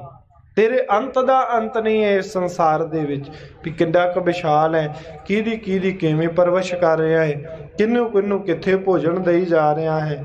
ਇਵੇਂ ਮਹਾਰਾਜ ਧੰਨ ਗੁਰੂ ਅਰਜਨ ਦੇਵ ਸਾਹਿਬ ਜੀ ਕਹਿੰਦੇ, ਵਾਹਿਗੁਰੂ ਪ੍ਰਮਾਤਮਾ ਦਾ ਕੋਈ ਵੀ ਅੰਤ ਨਹੀਂ, ਉਹਦੇ ਅੰਤ ਦਾ ਵੀ ਅੰਤ ਨਹੀਂ ਹੈ। ਉਹਦੇ ਅੰਤ ਦਾ ਕੋਈ ਸੰਸਾਰ ਦੇ ਵਿੱਚ ਪਾਰਾਵਾਰ ਨਹੀਂ ਹੈ ਕਿ ਕਿੱਥੇ ਕੁ ਜਾ ਕੇ ਐਂਡ ਹੁੰਦਾ ਹੈ, ਖਤਮ ਹੁੰਦਾ।